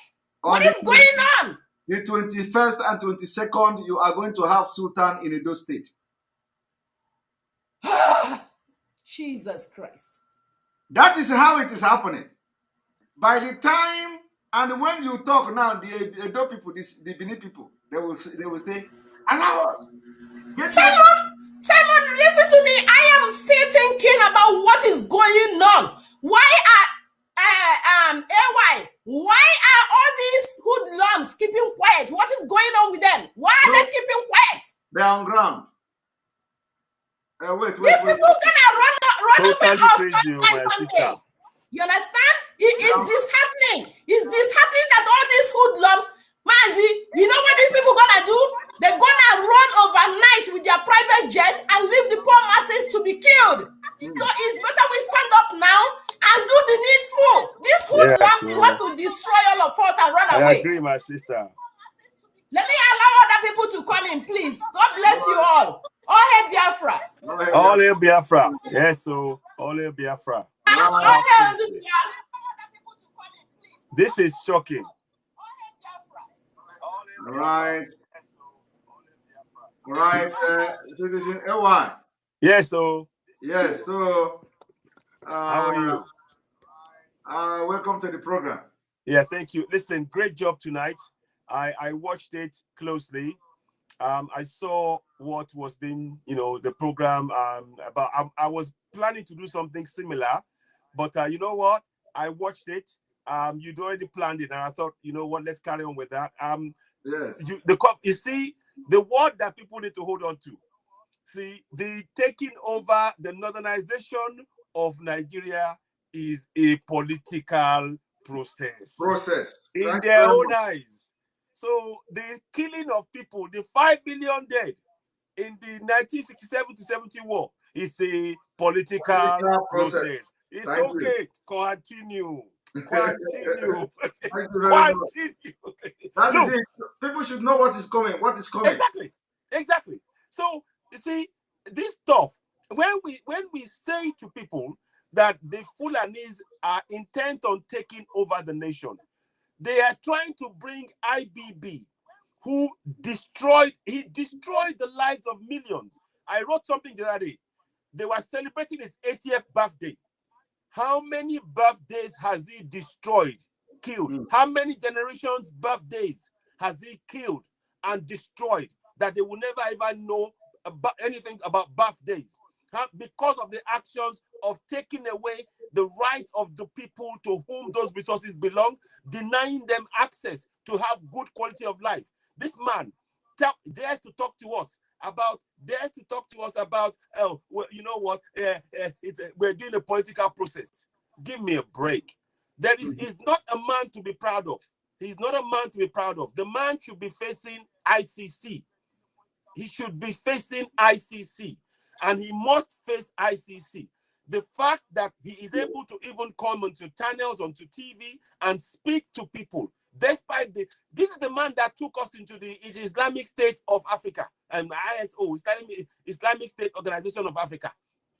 This is the man that he started the Fulanization of that contraption, and all he can come out with, the killings.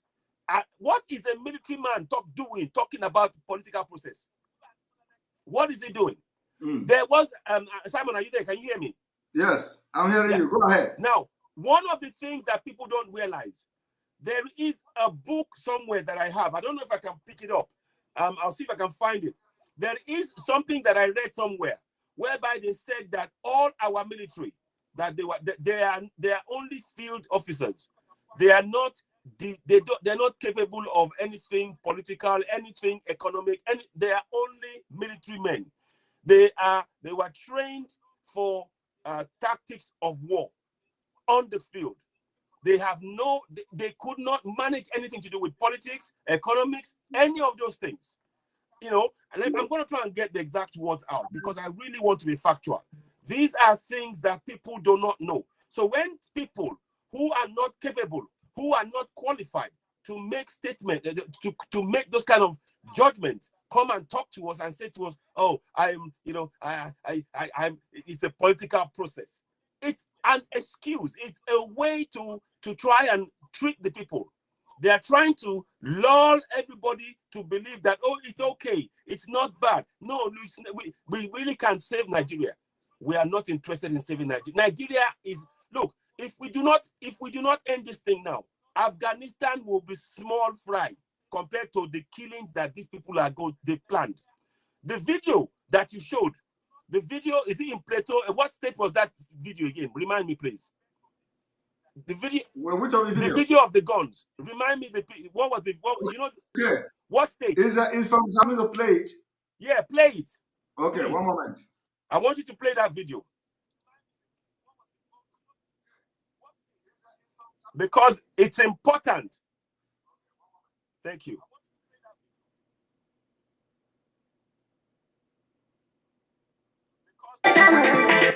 Now, it's coming now.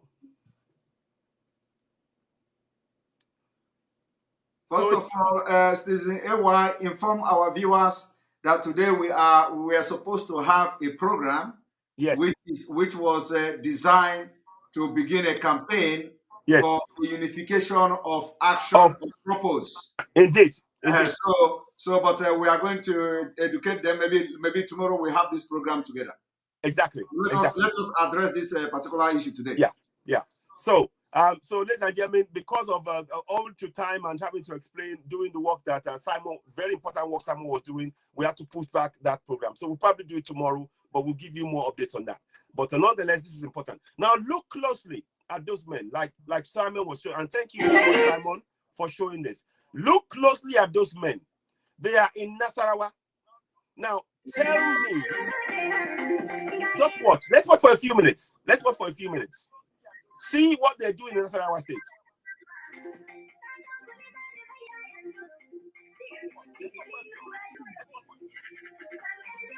You can see that is their northernization process. That is when we talk about the northernization process, the process of modernizing that place, a political process. This is it.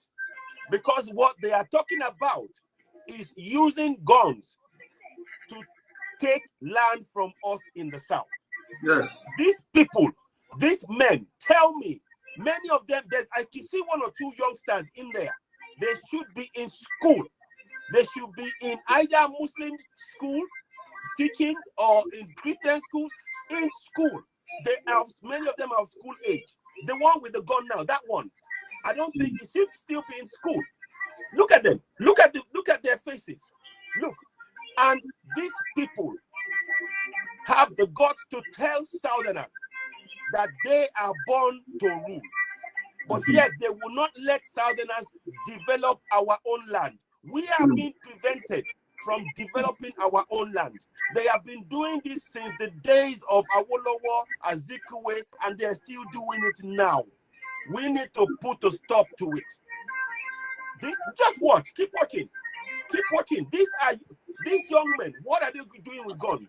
They should be building roads. They should be fixing hospitals. They should be doing bridges. They should be this. Instead, they're taking guns, and they can't even make the guns they're shooting. They can't even make the guns they're shooting. This is the shocking state. So that is the political process that Babangida is talking to you about. The sum total of the political process that Babangida is talking about is talking from the point of view of guns and killing people and taking over land and forcing people to be slaves in their own land. These people here, they should be arrested. But if you look, there is no police in sight, there is no military in sight, none of that. Imagine if this was in the South. Imagine if Southerners were walking around shooting in the South. Imagine if we stood like this in the South. They would have sent a whole battalion to take them out. And that is why we are not one. This video explains why it is okay for Fulanis in Nasarawa to shoot guns, to stand in a group, take videos, share it. But we in the South, we cannot do the same thing. And that is their political process. This is the political process that Babangida, Abacha, Abdusalam has enforced on you and I as Southerners. It is time we break this nonsense. Listen, if we're going to die, let's die. But we've got to speak truth to power. Look, a man dies once. A coward dies 1,000 deaths. I'm so tired of being in a situation where our people are suffering. Look at these people. They're sitting down there and there is no police. There is no army. None of them are arrested. Simon, you can stop it now. Pause it. Just pause it. Pause it. Pause it. Now, pause it there. Just pause it with the man sitting there. Pause it. Can you pause it? Right. Yes, now, pause. just look at all of the guns these guys are carrying. Simon asked a question I'm asking again. Where are the police to hold them to account? If it was a Yoruba man, if it was a Biafran, if it was a middle beltan, they would say, oh, they are attacking the police, so they have to control them. They will send in battalions against a group of the few people like this. They will send. But in the north, oh, no, it's fine. They are one of ours. Those of you speaking one Nigeria, please watch this. Look at this shot. There are young men that should be in schools, primary, secondary school, certainly university, and they're standing there. It's like they're preparing to go to war.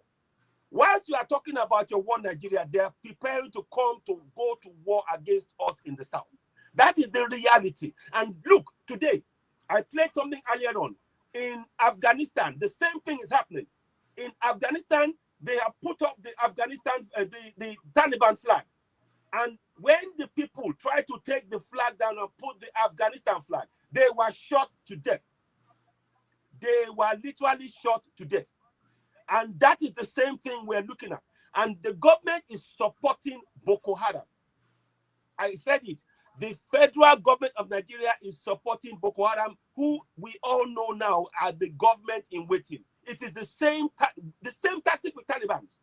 The Taliban were out of government, and suddenly they swept in, and they were working with the military in Afghanistan. The same thing is happening with us.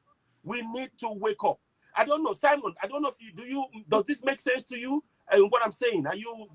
You mean the Afghanistan? Yes, the comparisons with Nigeria. All right, let me bring it on. One moment. No, I'm saying, no, I'm just asking your thoughts. You don't have to show me. I'm just Yeah, asking. but, no. You know our own is they do it, they show. Yes. You know? And we always want to be prepared so that as you are mentioning it, we are breaking it. Yeah, you understand? So that somebody will say, what I saw was snake. Yeah. Python. Exactly. You know, so here we go. You see, it didn't take us time. Oh. There you go. There you go. That is what is happening. That's the Taliban. You see? Look, just to exactly. You see, look at the Taliban. Now tell me what's the difference between Nasarawa and Afghanistan. Look. The same thing. Look at that. Look. They're carrying guns. Look at that. See? You see? Look. Look at that. Look at that. That is what those of you who are supporting this one Nigeria, this is what you are asking for. This is what is to come. Those of you supporting one Nigeria, this is what is to come. And like I said, look at that. They are giving summary justice. There is no courts, there's no due process, none of that. They take people up, they put them against, and they shoot them to death. Look at that. See? You see that? They're pointing guns at people. Look at that. That is your one Nigeria. And this is what we have got to in the South. Let us make it very clear. Buhari, Babangida, whatever, Atiku, please, we are making this clear to you. You can keep your Nigeria and your Fulanization. You can keep it in the North. But we in the South, we are not accepting it. And we will not be silent.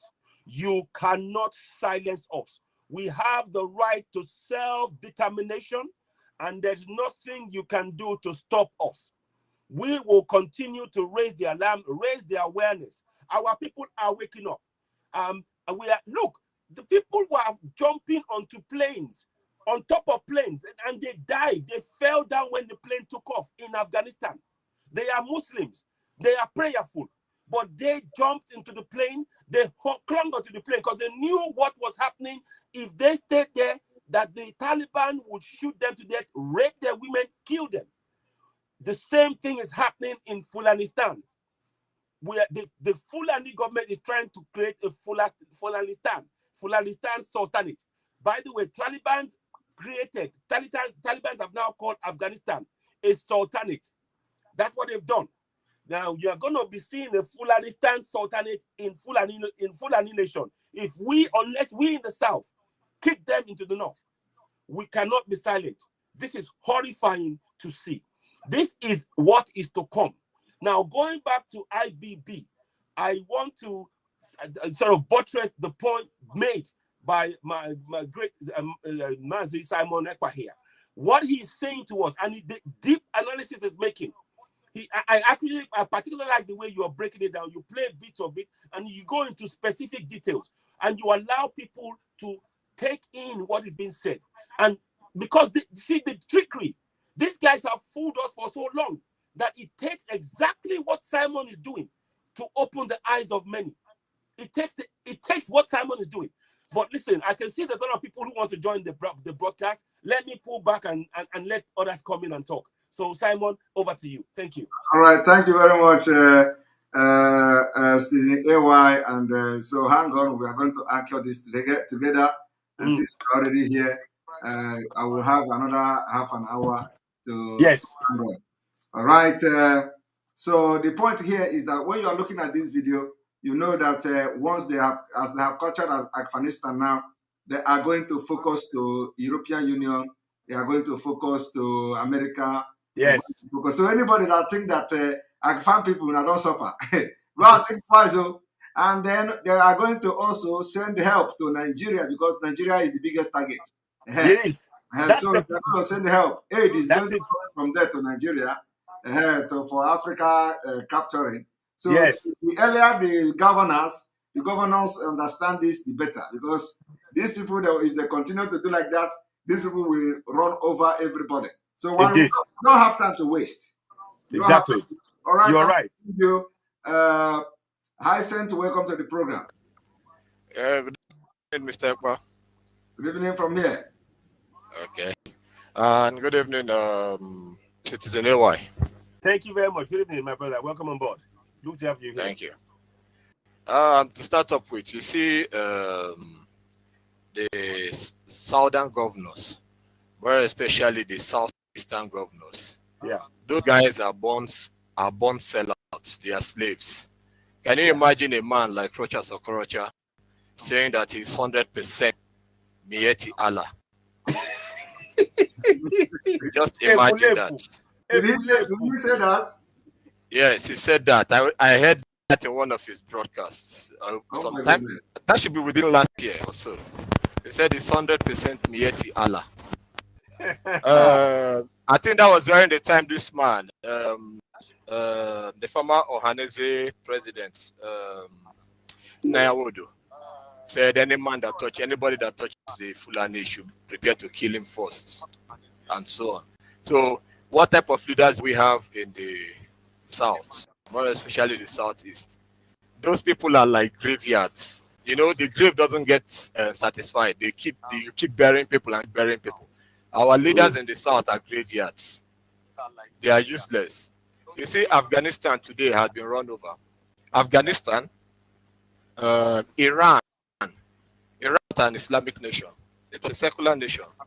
It has been run over a long time. Okay, before then, Turkey was run over. Constantinople was run over. Now, the latest is Afghanistan. When you tell the monkeys in Nigeria that Nigeria is next, they say, lie, you know they're possible. You know who would be? No triumph. We did smart, we did intelligent.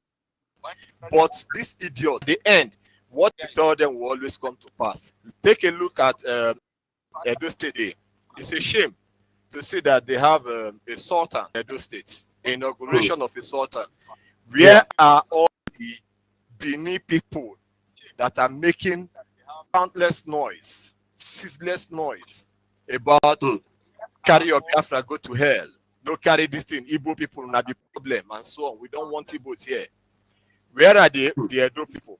Where are all the Edo boys in Europe, even in South Africa? Where are they? They are there. Okay, if you tell them say it's not possible, that thing that is just film trick, it's just Photoshop, they just want to cause problem. Where is the Oba of Benin? Oba of Benin that sacrificed the life of Biafra during the war because he wanted to take a throne that was never his.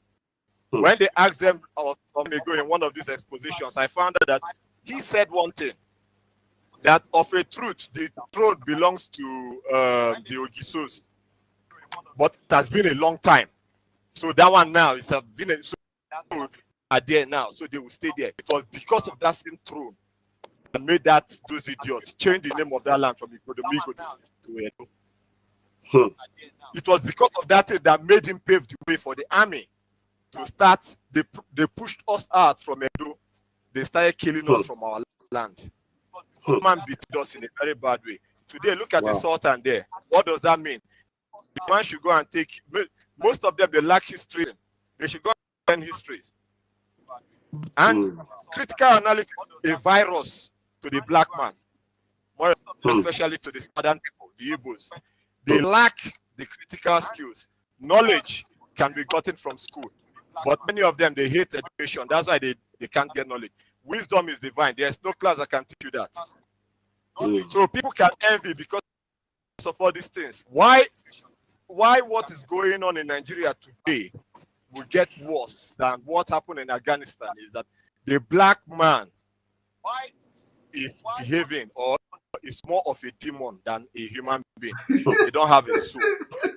So if you see what the Taliban are doing in Afghanistan, for instance, if it was a black man that would do that, Simon, I tell you, the videos and the pictures will be a goring thing. You can't look at it. If you look at it, you will vomit. Just watching at it from the television. You're right. It is a sad thing. It is a very sad thing. Remember when Russia wanted to take out the Taliban. Who came to their rescue? It was America. Yes. When they were took out one eye of Mullah Umar, Americans, they came to their rescue. Today, the thing is over the Americans. They ran away. Just as the Americans during the time of John and helped Buhari to get into the office. They can finance anything. And you see, Westerners, they feel that land is safe. So they can destroy the land. They don't think of the full effects that will take place. Do you think that if they run over Nigeria today and make it a sultanate officially, they will not have access to the gas and the crude oil to finance terrorism against them? Yeah. The white man, sometimes their personal greed does not allow them to see beyond their nose. They actually saw it already. As you continue to talk, let me bring the video. Just talk. Okay, carry on. Keep talking. License. All right. So you can continue. You can continue. Let me bring the video. Okay. So now they lack the ability to see beyond their nose. Remember that guy, the guy that helped the Arabs during the Arab civilization? He was a British man. What they see is their personal interest. The white man will tell you that they don't have friends. Back in the days when I was in Edinburgh, I saw a white man when I traveled from Edinburgh to I think to Oakington by Cambridgeshire. I saw a white man, a police officer. He told a black man that, you see those cattle over there? They have more rights than you in this land. They said, why? He said, because those cattle are English, they're not British. I had to think fast. Because the Americans will always say, think fast, ask questions last. After thinking fast, I said, oh, I get your message. English means ancestry, British means immigration. So a black man can immigrate to England and get the British passport, but you don't have any respect or regard for that. But once your ancestry is from English, the whites, then you have more rights. For it to have more rights than a man with a British passport in England means that the British people are like white Fulanis. That is why they are supporting the Fulanis like this. It doesn't really add up. You see? You see, The video is clear. Afghanistan is just a child's play with what will happen in Nigeria if we black people, we Southerners, we don't look beyond and start thinking like human beings. If they call us monkey, must we act like monkey? The only thing missing in a black man is the tail at the back. Put a tail to the black man, a monkey is complete. Why are we acting like monkeys that you throw bananas to and they start rejoicing and forget that the man that is killing them is the one that gives them the banana? So we need something more brutal that will change the mentality and the orientation of the black man. Because let me play this video. I want everybody to pay attention. Yeah, please. Let's hear. Somebody say Simon Ekpa is bragging. Bragging? Yes. What is bragging? My brother, forget about it. We're speaking facts here. We're not bragging. My people, if I want to brag, I will brag. I'm not owing anybody. This is you can only brag when you have something to brag with. Where I live is where we have what we call civilization. If you want to brag, you can brag. And if I want to brag, I can brag till tomorrow. I don't owe anybody any shit. Sorry, because you only brag with what you have. If I want to bring my street life, you will not like me. So don't let it come out. You don't want that wahala. All right, let me play this video so that one moment. Here we go.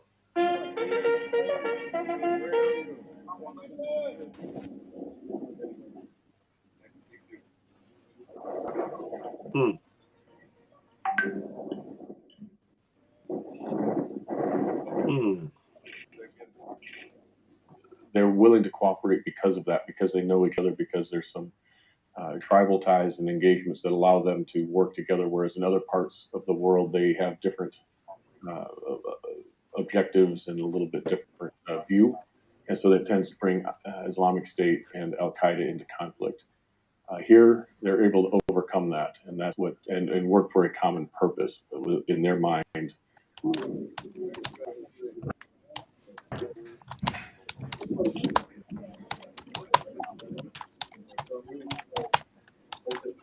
I think long term, and we don't know when this will happen, but long term, they want to establish themselves. They want to establish a caliphate, and they are willing. We know they have not only the desire but the will to attack the United States and the West.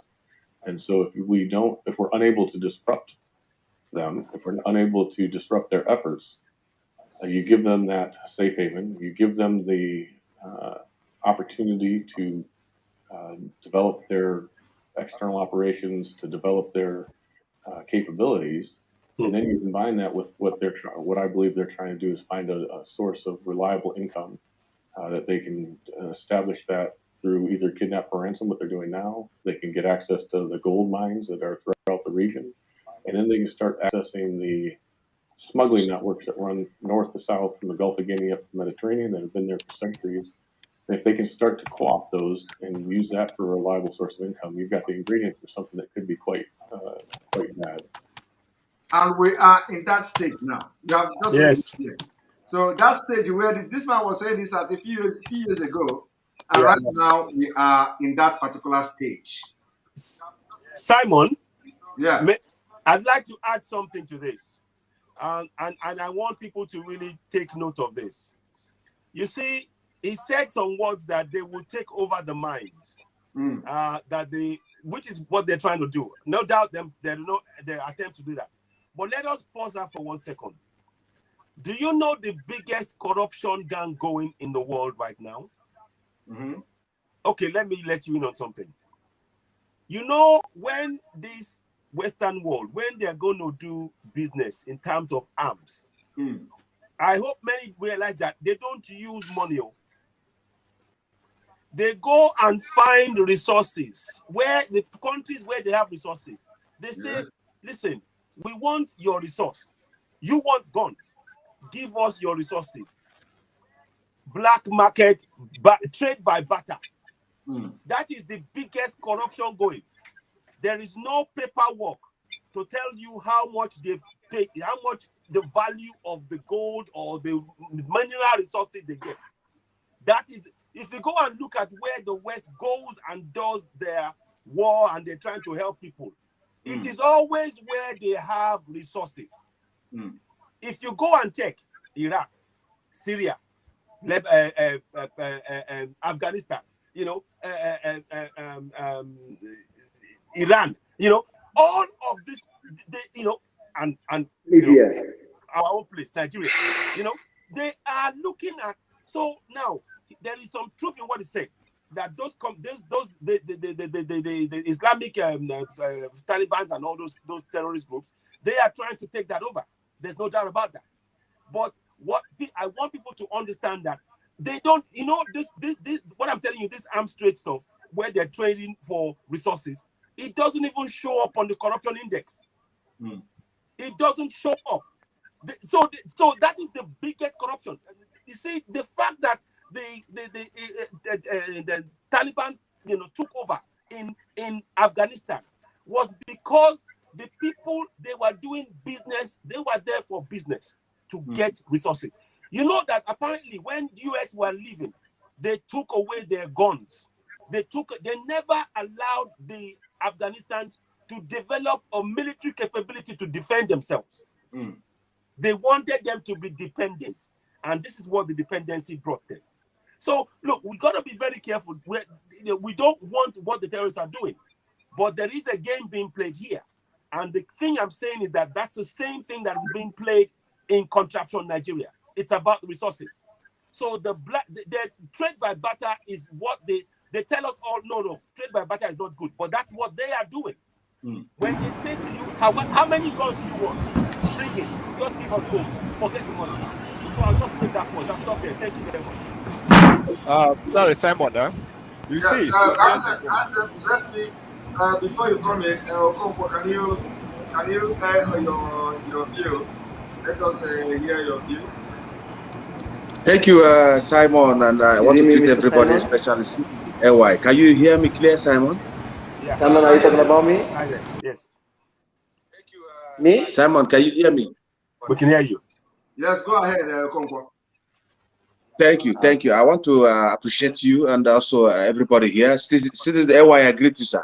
Hey, I greet you, my brother. Welcome on board. Thank you. Thank you.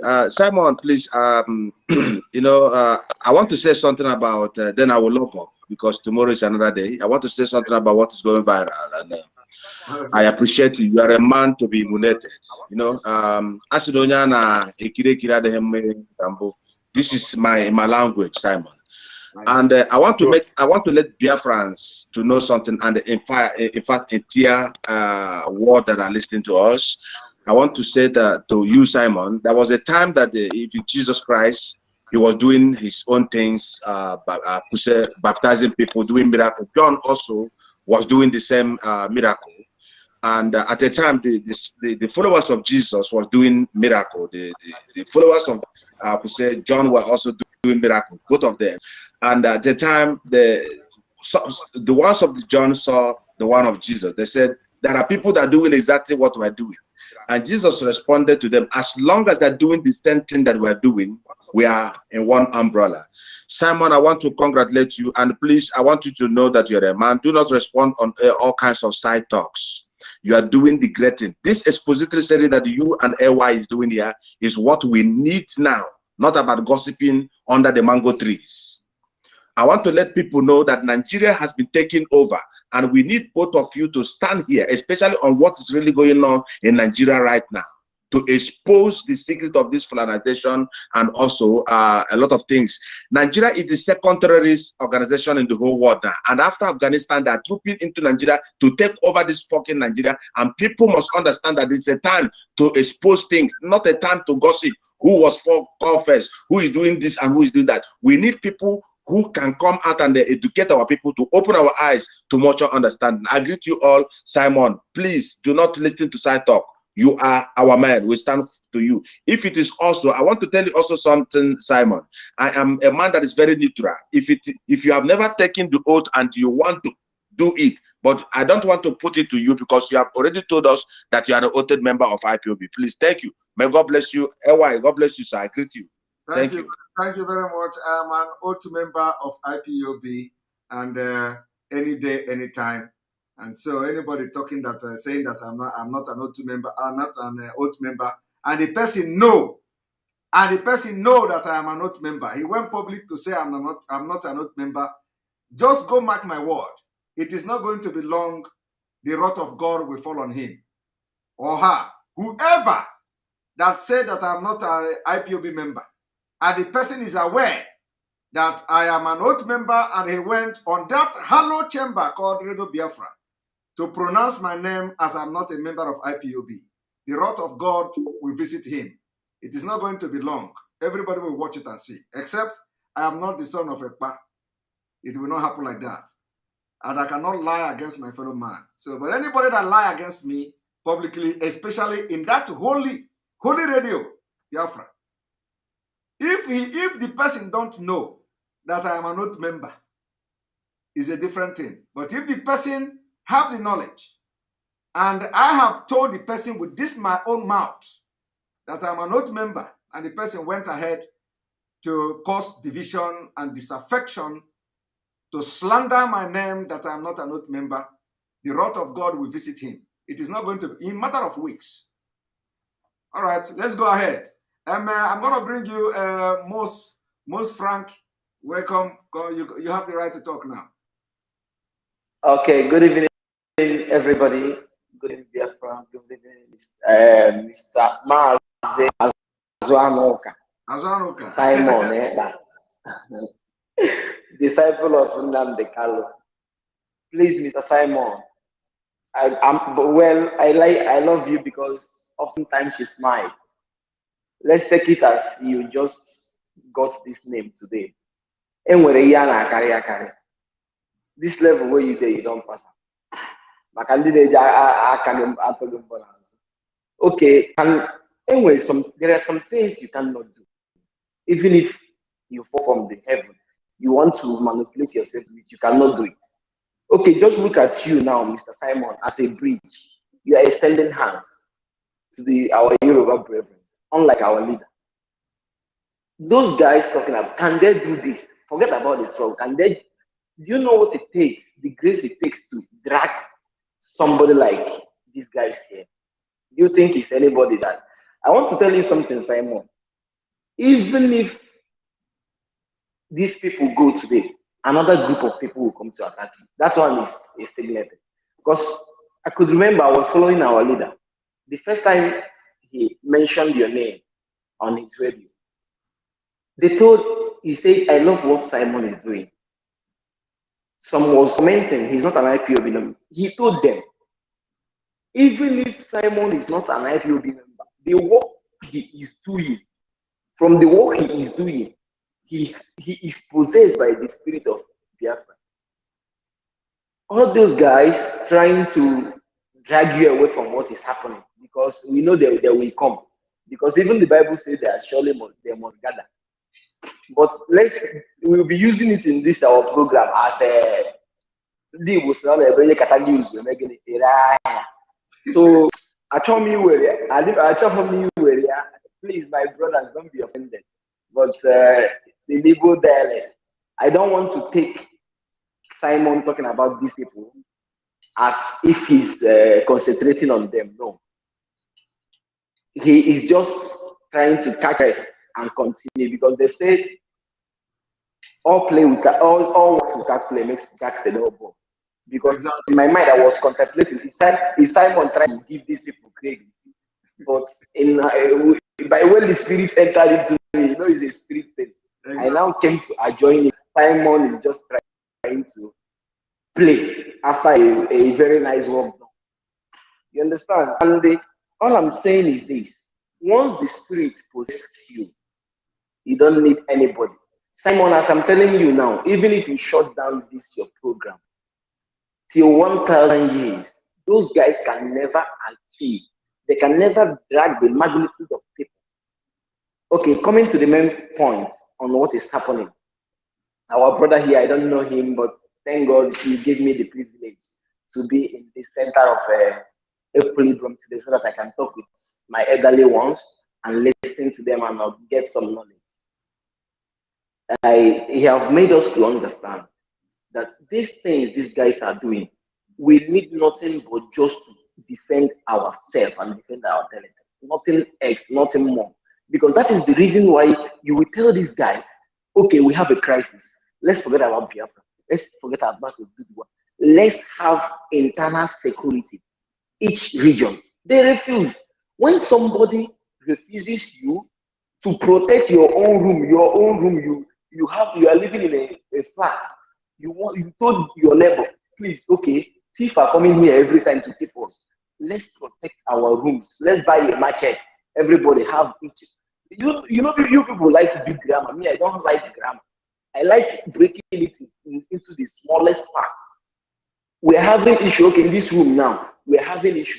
Simon, buy one machete and protect your room. You buy one machete and protect your room.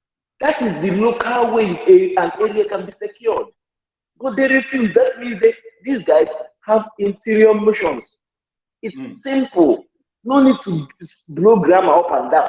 This is very simple. Allow everybody to protect his territory. But since they are constantly bringing this, okay, it took someone 20 years fighting to the extent of even killing some of his members. I could remember whenever Nnamdi Kanu is talking, he puts the life of Biafrans first. If he checks a protest, he says, no, they will hurt my people. Stay indoor, sit at home. It was what brought about sit at home. So any organization that is not for the interest of its citizens, my brother, there is something. Like, forget all this big grammar. This is not time for grammar. These things means let us go and guide ourselves. So, Mr. Azwamoka, as you have applied this your name today, well, let me be. I always like to you because you are just my kind of person. If you talk small, you laugh. So I would just like you to not to go as in, because there is an extent. Because you know that I was thinking about going to investigate who are those guys that was talking about you. But if you are in the spirit, you can never go to those guys I'm because honestly, there are some things like I open in the first. My spirit as in I won't I will be saying myself that this thing is as in I have more knowledge one than these guys here. Let them go their own. You as in your spirit will be dragging you to the right source every time. So every Saturday, okay, I want to ask them if someone who is not this oath, can you, what is more oath again than bringing the truth, escalating it, telling the people the truth? So they should forget that. In fact, Simon, anybody talking about the verification of oath, so all he's saying is that these guys cannot bring us anything. So Simon, I want to drop here so that I won't take much of your time. All Thank right. you for making me meet these guys today. You have taken all our time, Frank. sorry, Simon. I'm the disciple, bro. I'm your disciple also. Thank you. I'm gonna bring you in now, great Chido. Great Chido, welcome to the program. You are not. We can't hear you. Can you touch on your setting? We cannot hear you. If you are not talking, then we're gonna bring Obere Mazi J.O.K.K. You can talk. You can speak. Obere Mazi J.O.K.K. Obere Mazi also not speaking.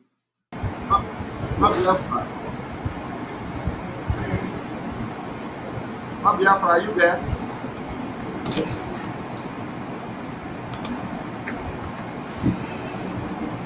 Mabiafra, are you there? No, I did not mute you. Lechido, you are not muted. You are not muted. You have to unmute yourself. Mabiafra, are you there? Yes, Simon, if you can hear me, good evening. Good evening, Simon, if you can hear me. Yes, I can hear you. I can hear you loud and clear. All right, Miko. Yes, can you hear me now, please? Go ahead. All right, what I want to say is that I have a little bit of exposition to our people. Our people need to know that our governors in the East, most of our governors in the East were men who rose during the time of yes, can you hear me, please? Go ahead, we are hearing you. Yes, sir, I am here. So I grew up in the East. I grew up in the heart of the times of the Otokotos. Yes, I am here. So most of the governors that we have in the East today,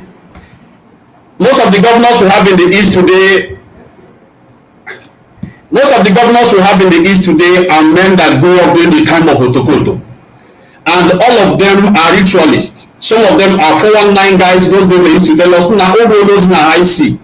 And that character is the character they used, and they came on board as political leaders. Most of the SS we have in the East today are SS that they brought in not as original SS, but they were imposed on the people. And so the entire leadership in the Southeast are leadership of people who have risen out of corruption or sacrifices that they have made in the streets of the East. So our people should not be taken by surprise that these people are still continuing in the act of sacrificing our youths. This suits them because this is their way of life. But it is now left for all of us who have grown up during those period of time to rise up and say, no, we cannot allow these governors who have been ritualists. Check all of their stories. They are all the age rate of the Otokoto that happened in Owerri. So they are still in that spirit of sacrifice. Sacrificing our boys, sacrificing our girls, sacrificing our mothers and our sisters is still in their character, is still in their blood. That's why it looks as if it means nothing to them when they are killing us. So our people need to wake up, our people need to rise up and say, no, we can't allow these killers, we can't allow these murderers to keep leading us. Now, coming to the issue of jihadists taking over Nigeria, for instance, the zoo, we can all see it playing out. All these jihadists are being employed officially into the Nigerian military, into the Nigerian police, into the Nigerian civil, even in the civil service. Today we talk about Pantami. Pantami is not the only one. almost all the big positions in the civil service are occupied by Islam jihadists. He is just one man who will have heard his voice, but many of them, the disciples, are all over the ministries. So gradually they are taking over places and they are going to deploy full time, and they are not hiding it. I remember I have had several occasions where I have been stopped entering the federal secretariat because I was wearing my Ishiago cap. And I was harassed. I have been locked up because I was wearing Ishiago cap into the federal secretariat of Abuja. So they have never hidden the fact that they are willing to deploy the thing that is happening in Afghanistan today. So we should all wake up and know that already the army have been taken over. The soldiers who will carry out this thing are all in our streets. They are just waiting for the last whistle to be blown. And now Afghanistan have given them the room for them to blow that whistle to take over our streets. And they are wearing uniforms. So they are not hiding anymore. You see, so it's very, very important we get to understand that. Now, talking about the Edo situation where they are already having a sultan, you remember Sanusi is in Lagos. Sanusi was dethroned from Lagos, from Kano, not because they wanted to dethrone him. Sanusi is a plot to send him to Lagos, and then while he is in Lagos, they will make him a sultan of Lagos. But because of the crisis of NSAS, that very process was stampeded. Now they have moved to Edo. Sanusi is still in Lagos marking time, waiting for the time when they will bring him on board, and then he will become the Sultan of Lagos. Lagos, I think our Yoruba brothers should be watchful, because if you watch out the governor for a while, he listens to Sanusi, he doesn't listen to the Oba of Lagos State. All of us need to be very, very vigilant about that. Sanusi is there as a plot. He is not just a mistake.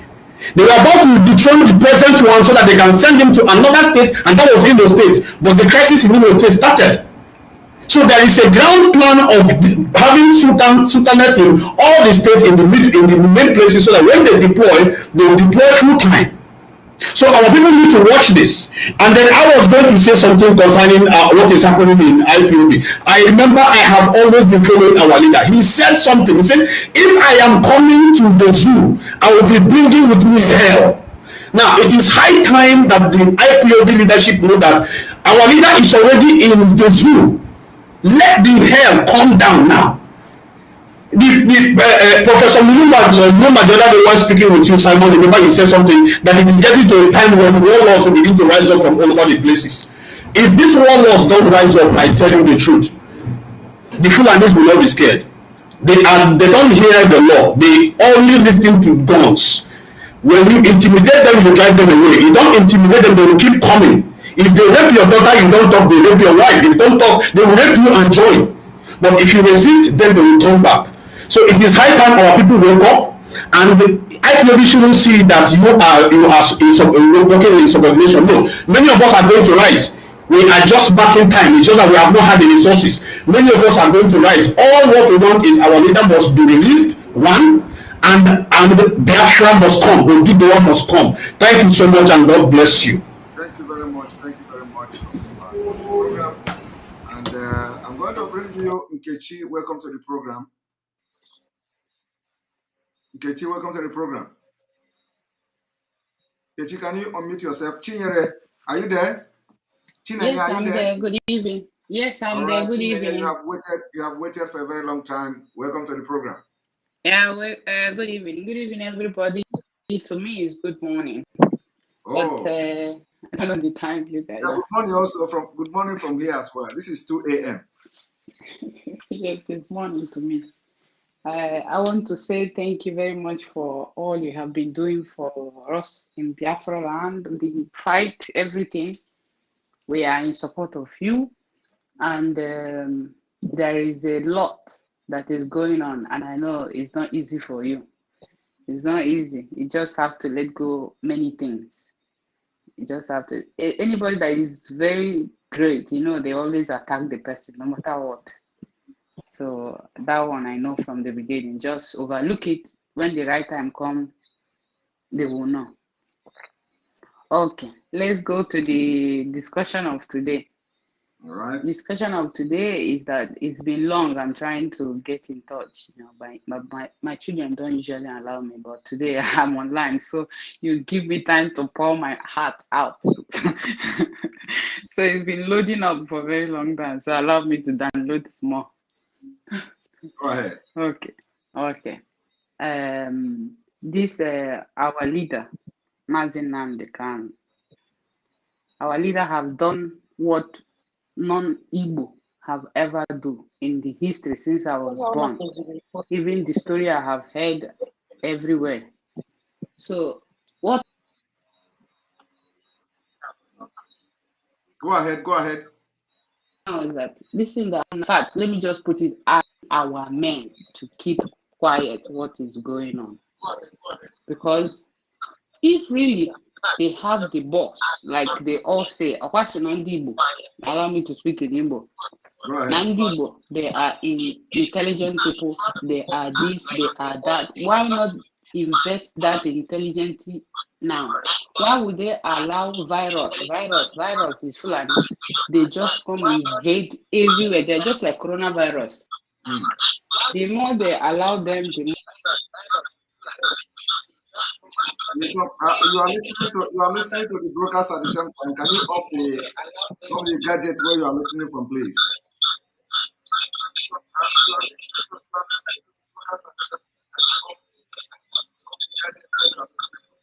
Hello. Okay. Can you hear me now? Yes. All right. Go ahead. Yes.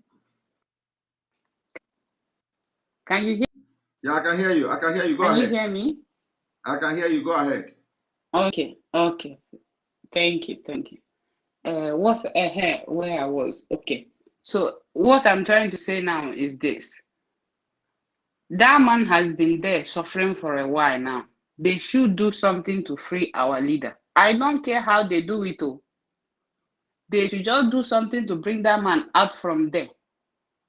Because all this while, when you talk 1, 2, 3, they'll say Igbo is this, Igbo is that. And they leave their brother to be suffering where he's suffering right now. Everybody just keep quiet in that country as if to say there is something wrong with everybody.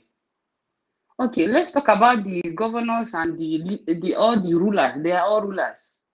If the money they give them that make them not to do what they are supposed to do, the money they have given them is not to compare to what they have been stealing in Nigeria. If it's whatever they give them that make them to shut up their mouth, they better start to do the right thing. Because if they stay there, Biafra come, and they are still there, they are all a dead.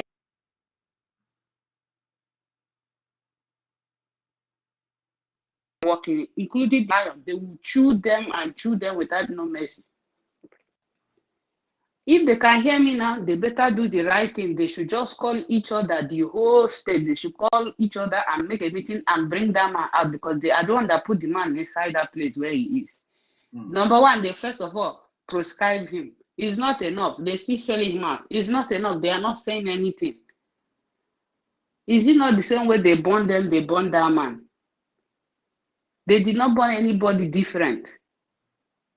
Whatever they swallow from the Fulani, they better vomit it and bring the man out. Because the time is running out. The time is really running out, because the way our people is now, the way they will rise up, this one that happened now, the news now about this Muslim country is going to be even is a child play when our people will get angry and bust out. Because when they bust out, nobody will survive it now.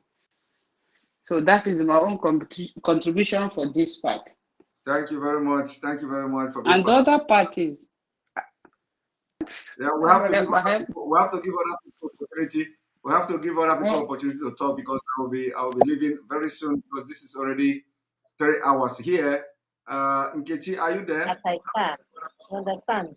That's why I collected Nkechi, are you there? banana and Nkechi is listening to the program from a different angle. So we are going to give everyone an opportunity to give just a closing remark. Mazi Hansen, you can go ahead. Just 1 minute or 2 minutes for closing remark. All right, I won't take. Can you hear me? Yes, I can hear you. Go ahead. Okay, I won't take long.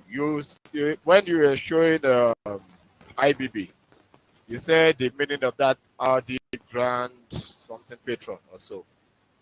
The Yes. meaning of that RD is. Somebody says article. Article something. Yeah, Article Leadership Development Initiative. Yes. Okay. That shows that they all work together. They are all in it together. So Yes. that Article Obi presidency whatsoever is still a ploy. Obi will definitely be like another what's the name of this VP now? This VP with Buhari. Osibanjo, yeah, thank you. But Obi will be like another Osibanjo. We just wake up and know what we are doing. It is time we take our destinies into our hand, because what is coming will have no definition in dictionary or in the Wikipedia or Google search. Thank you. Thank you very much. Thank you very much. Citizen AY, all right. Go ahead and the floor is yours. I can. Oh, wait. All right. Yeah. Simon, I want to first say, what a great job that you're doing. You are more than a match for standing in for Nnamdi Kanu. I commend you. I commend your bravery, your honesty, your research. You see, what amazes me is how you're still able to do all of this work, and you're keeping a full-time job. You got family. You know. But it shows your commitment to your people. You are willing to give your blood. You don't have to say it. I feel it.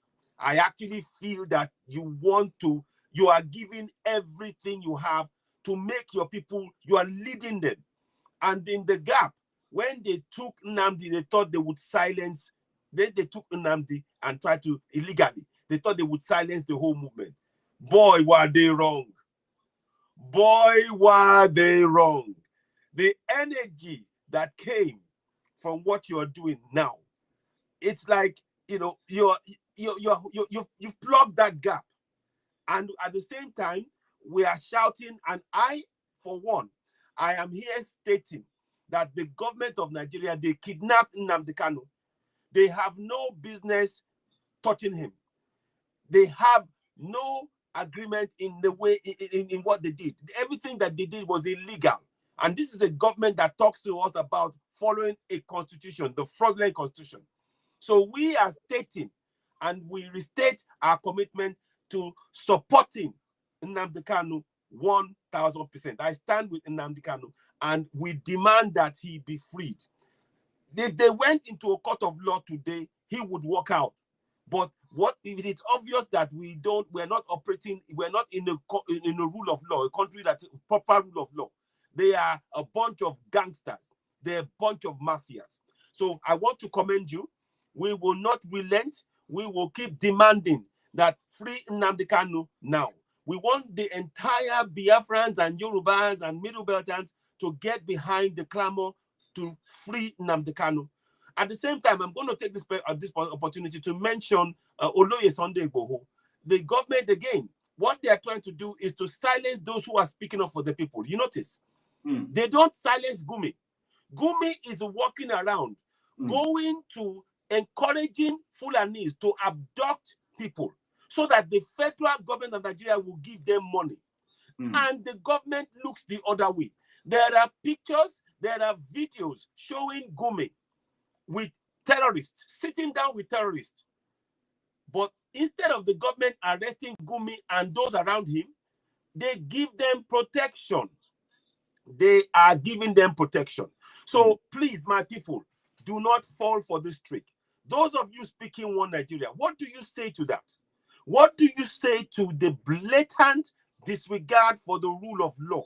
The twisting, they've turned up to down and down to up in this contraption.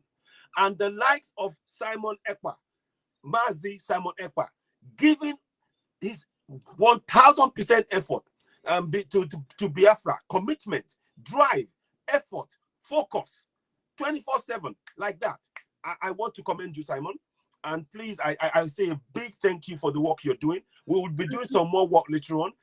Again, I say to you all, those of you all, please, we are really in it now.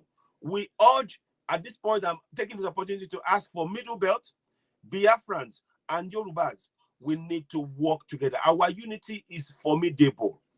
Our unity is formidable. We'll be talking some more about the things we need to do. maybe tomorrow, me and Simon will talk and have something to, because we need to come back. We're going to do a particular show, but we will not do that probably tomorrow. I know it's late for Simon now. So Simon, I'm going to hand over to you. I want to thank you for bringing me on the show, and I also say thank you to all of the people who are watching, and we will all be, we must all be committed to this drive.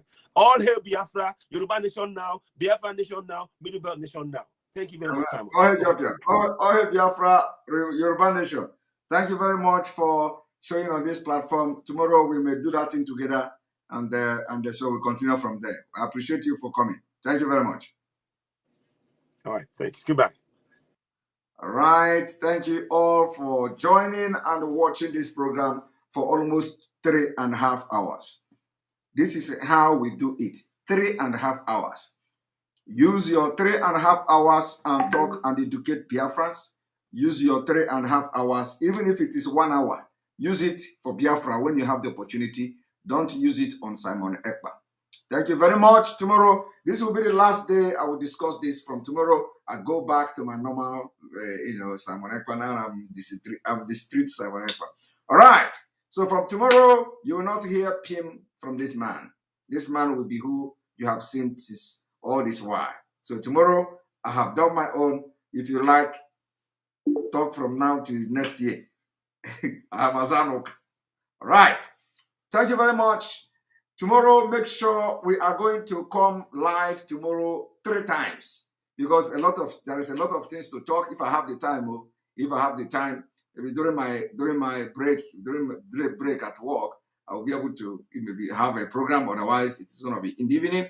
But remember to share this video, cut some section of the that is suitable to what you want to use it. Like some people who are cutting video, share it, let it go viral, let people understand what all this thing is all about, that Nigeria can never move forward as a result of the political process and the modernization of Nigeria that has brought Nigeria to the current state. People need to know. People need to know what is going on in Nigeria, why Nigeria has become what it is today, and why Nigeria will never work again. The secret is in this video. Tomorrow, we'll continue this same exposition from this video, and I'm going to bring to you more secret of what from the northern Nigeria, what you don't know about them. Watch out for this video. See you tomorrow. May God bless Biafra. May God bless Mazinam Dekano. May God bless Oduduwa Nation. May God bless Middle Belt. May God bless Ambazonia. May God bless IPOB worldwide. May God bless ESN. May God bless DOS. May God bless you. May God bless Chika Dozem. He's a great guy. May God bless all of you. The one that I am mentioning today and the one I don't mention today. May God bless all of you. As I hear one and I hear no pupu. Hear one and I hear no pupu. Hear one iwe one and I hear no pupu. Another chokwa kam iwe no pupu or no pupu. So may God bless all of you, Sunday Iboho and all Oduduwa agitators. May God bless you. May God bless you watching me this evening. You see, it doesn't take anything away from me. The only thing it does is more blessing. The principle of life is that do not envy your fellow man. The principle of life is whatever anybody do, try to appreciate that person, because the more you do that, the more God will bless you with whatever you do. But when you envy your fellow man for no reason, you will always bring yourself down. Everything you touch your hand, it will not move forward. So, for this reason, the principle of life is that be good to people, make sure you keep your hand clean, be upright in what you do, and your way of life, your life will be very straight. Anything you touch your hand, it will prosper. And the only thing you'll be ready to do is to fight, is to make sure that you take all the bullets that will be coming as a result of the blessing that God will be giving you because of your heart. Advice is enough. Thank you very much. May God bless you. Our leader release is one of the major priority now as we continue to fight for the restoration of Biafra. God bless you. Good night.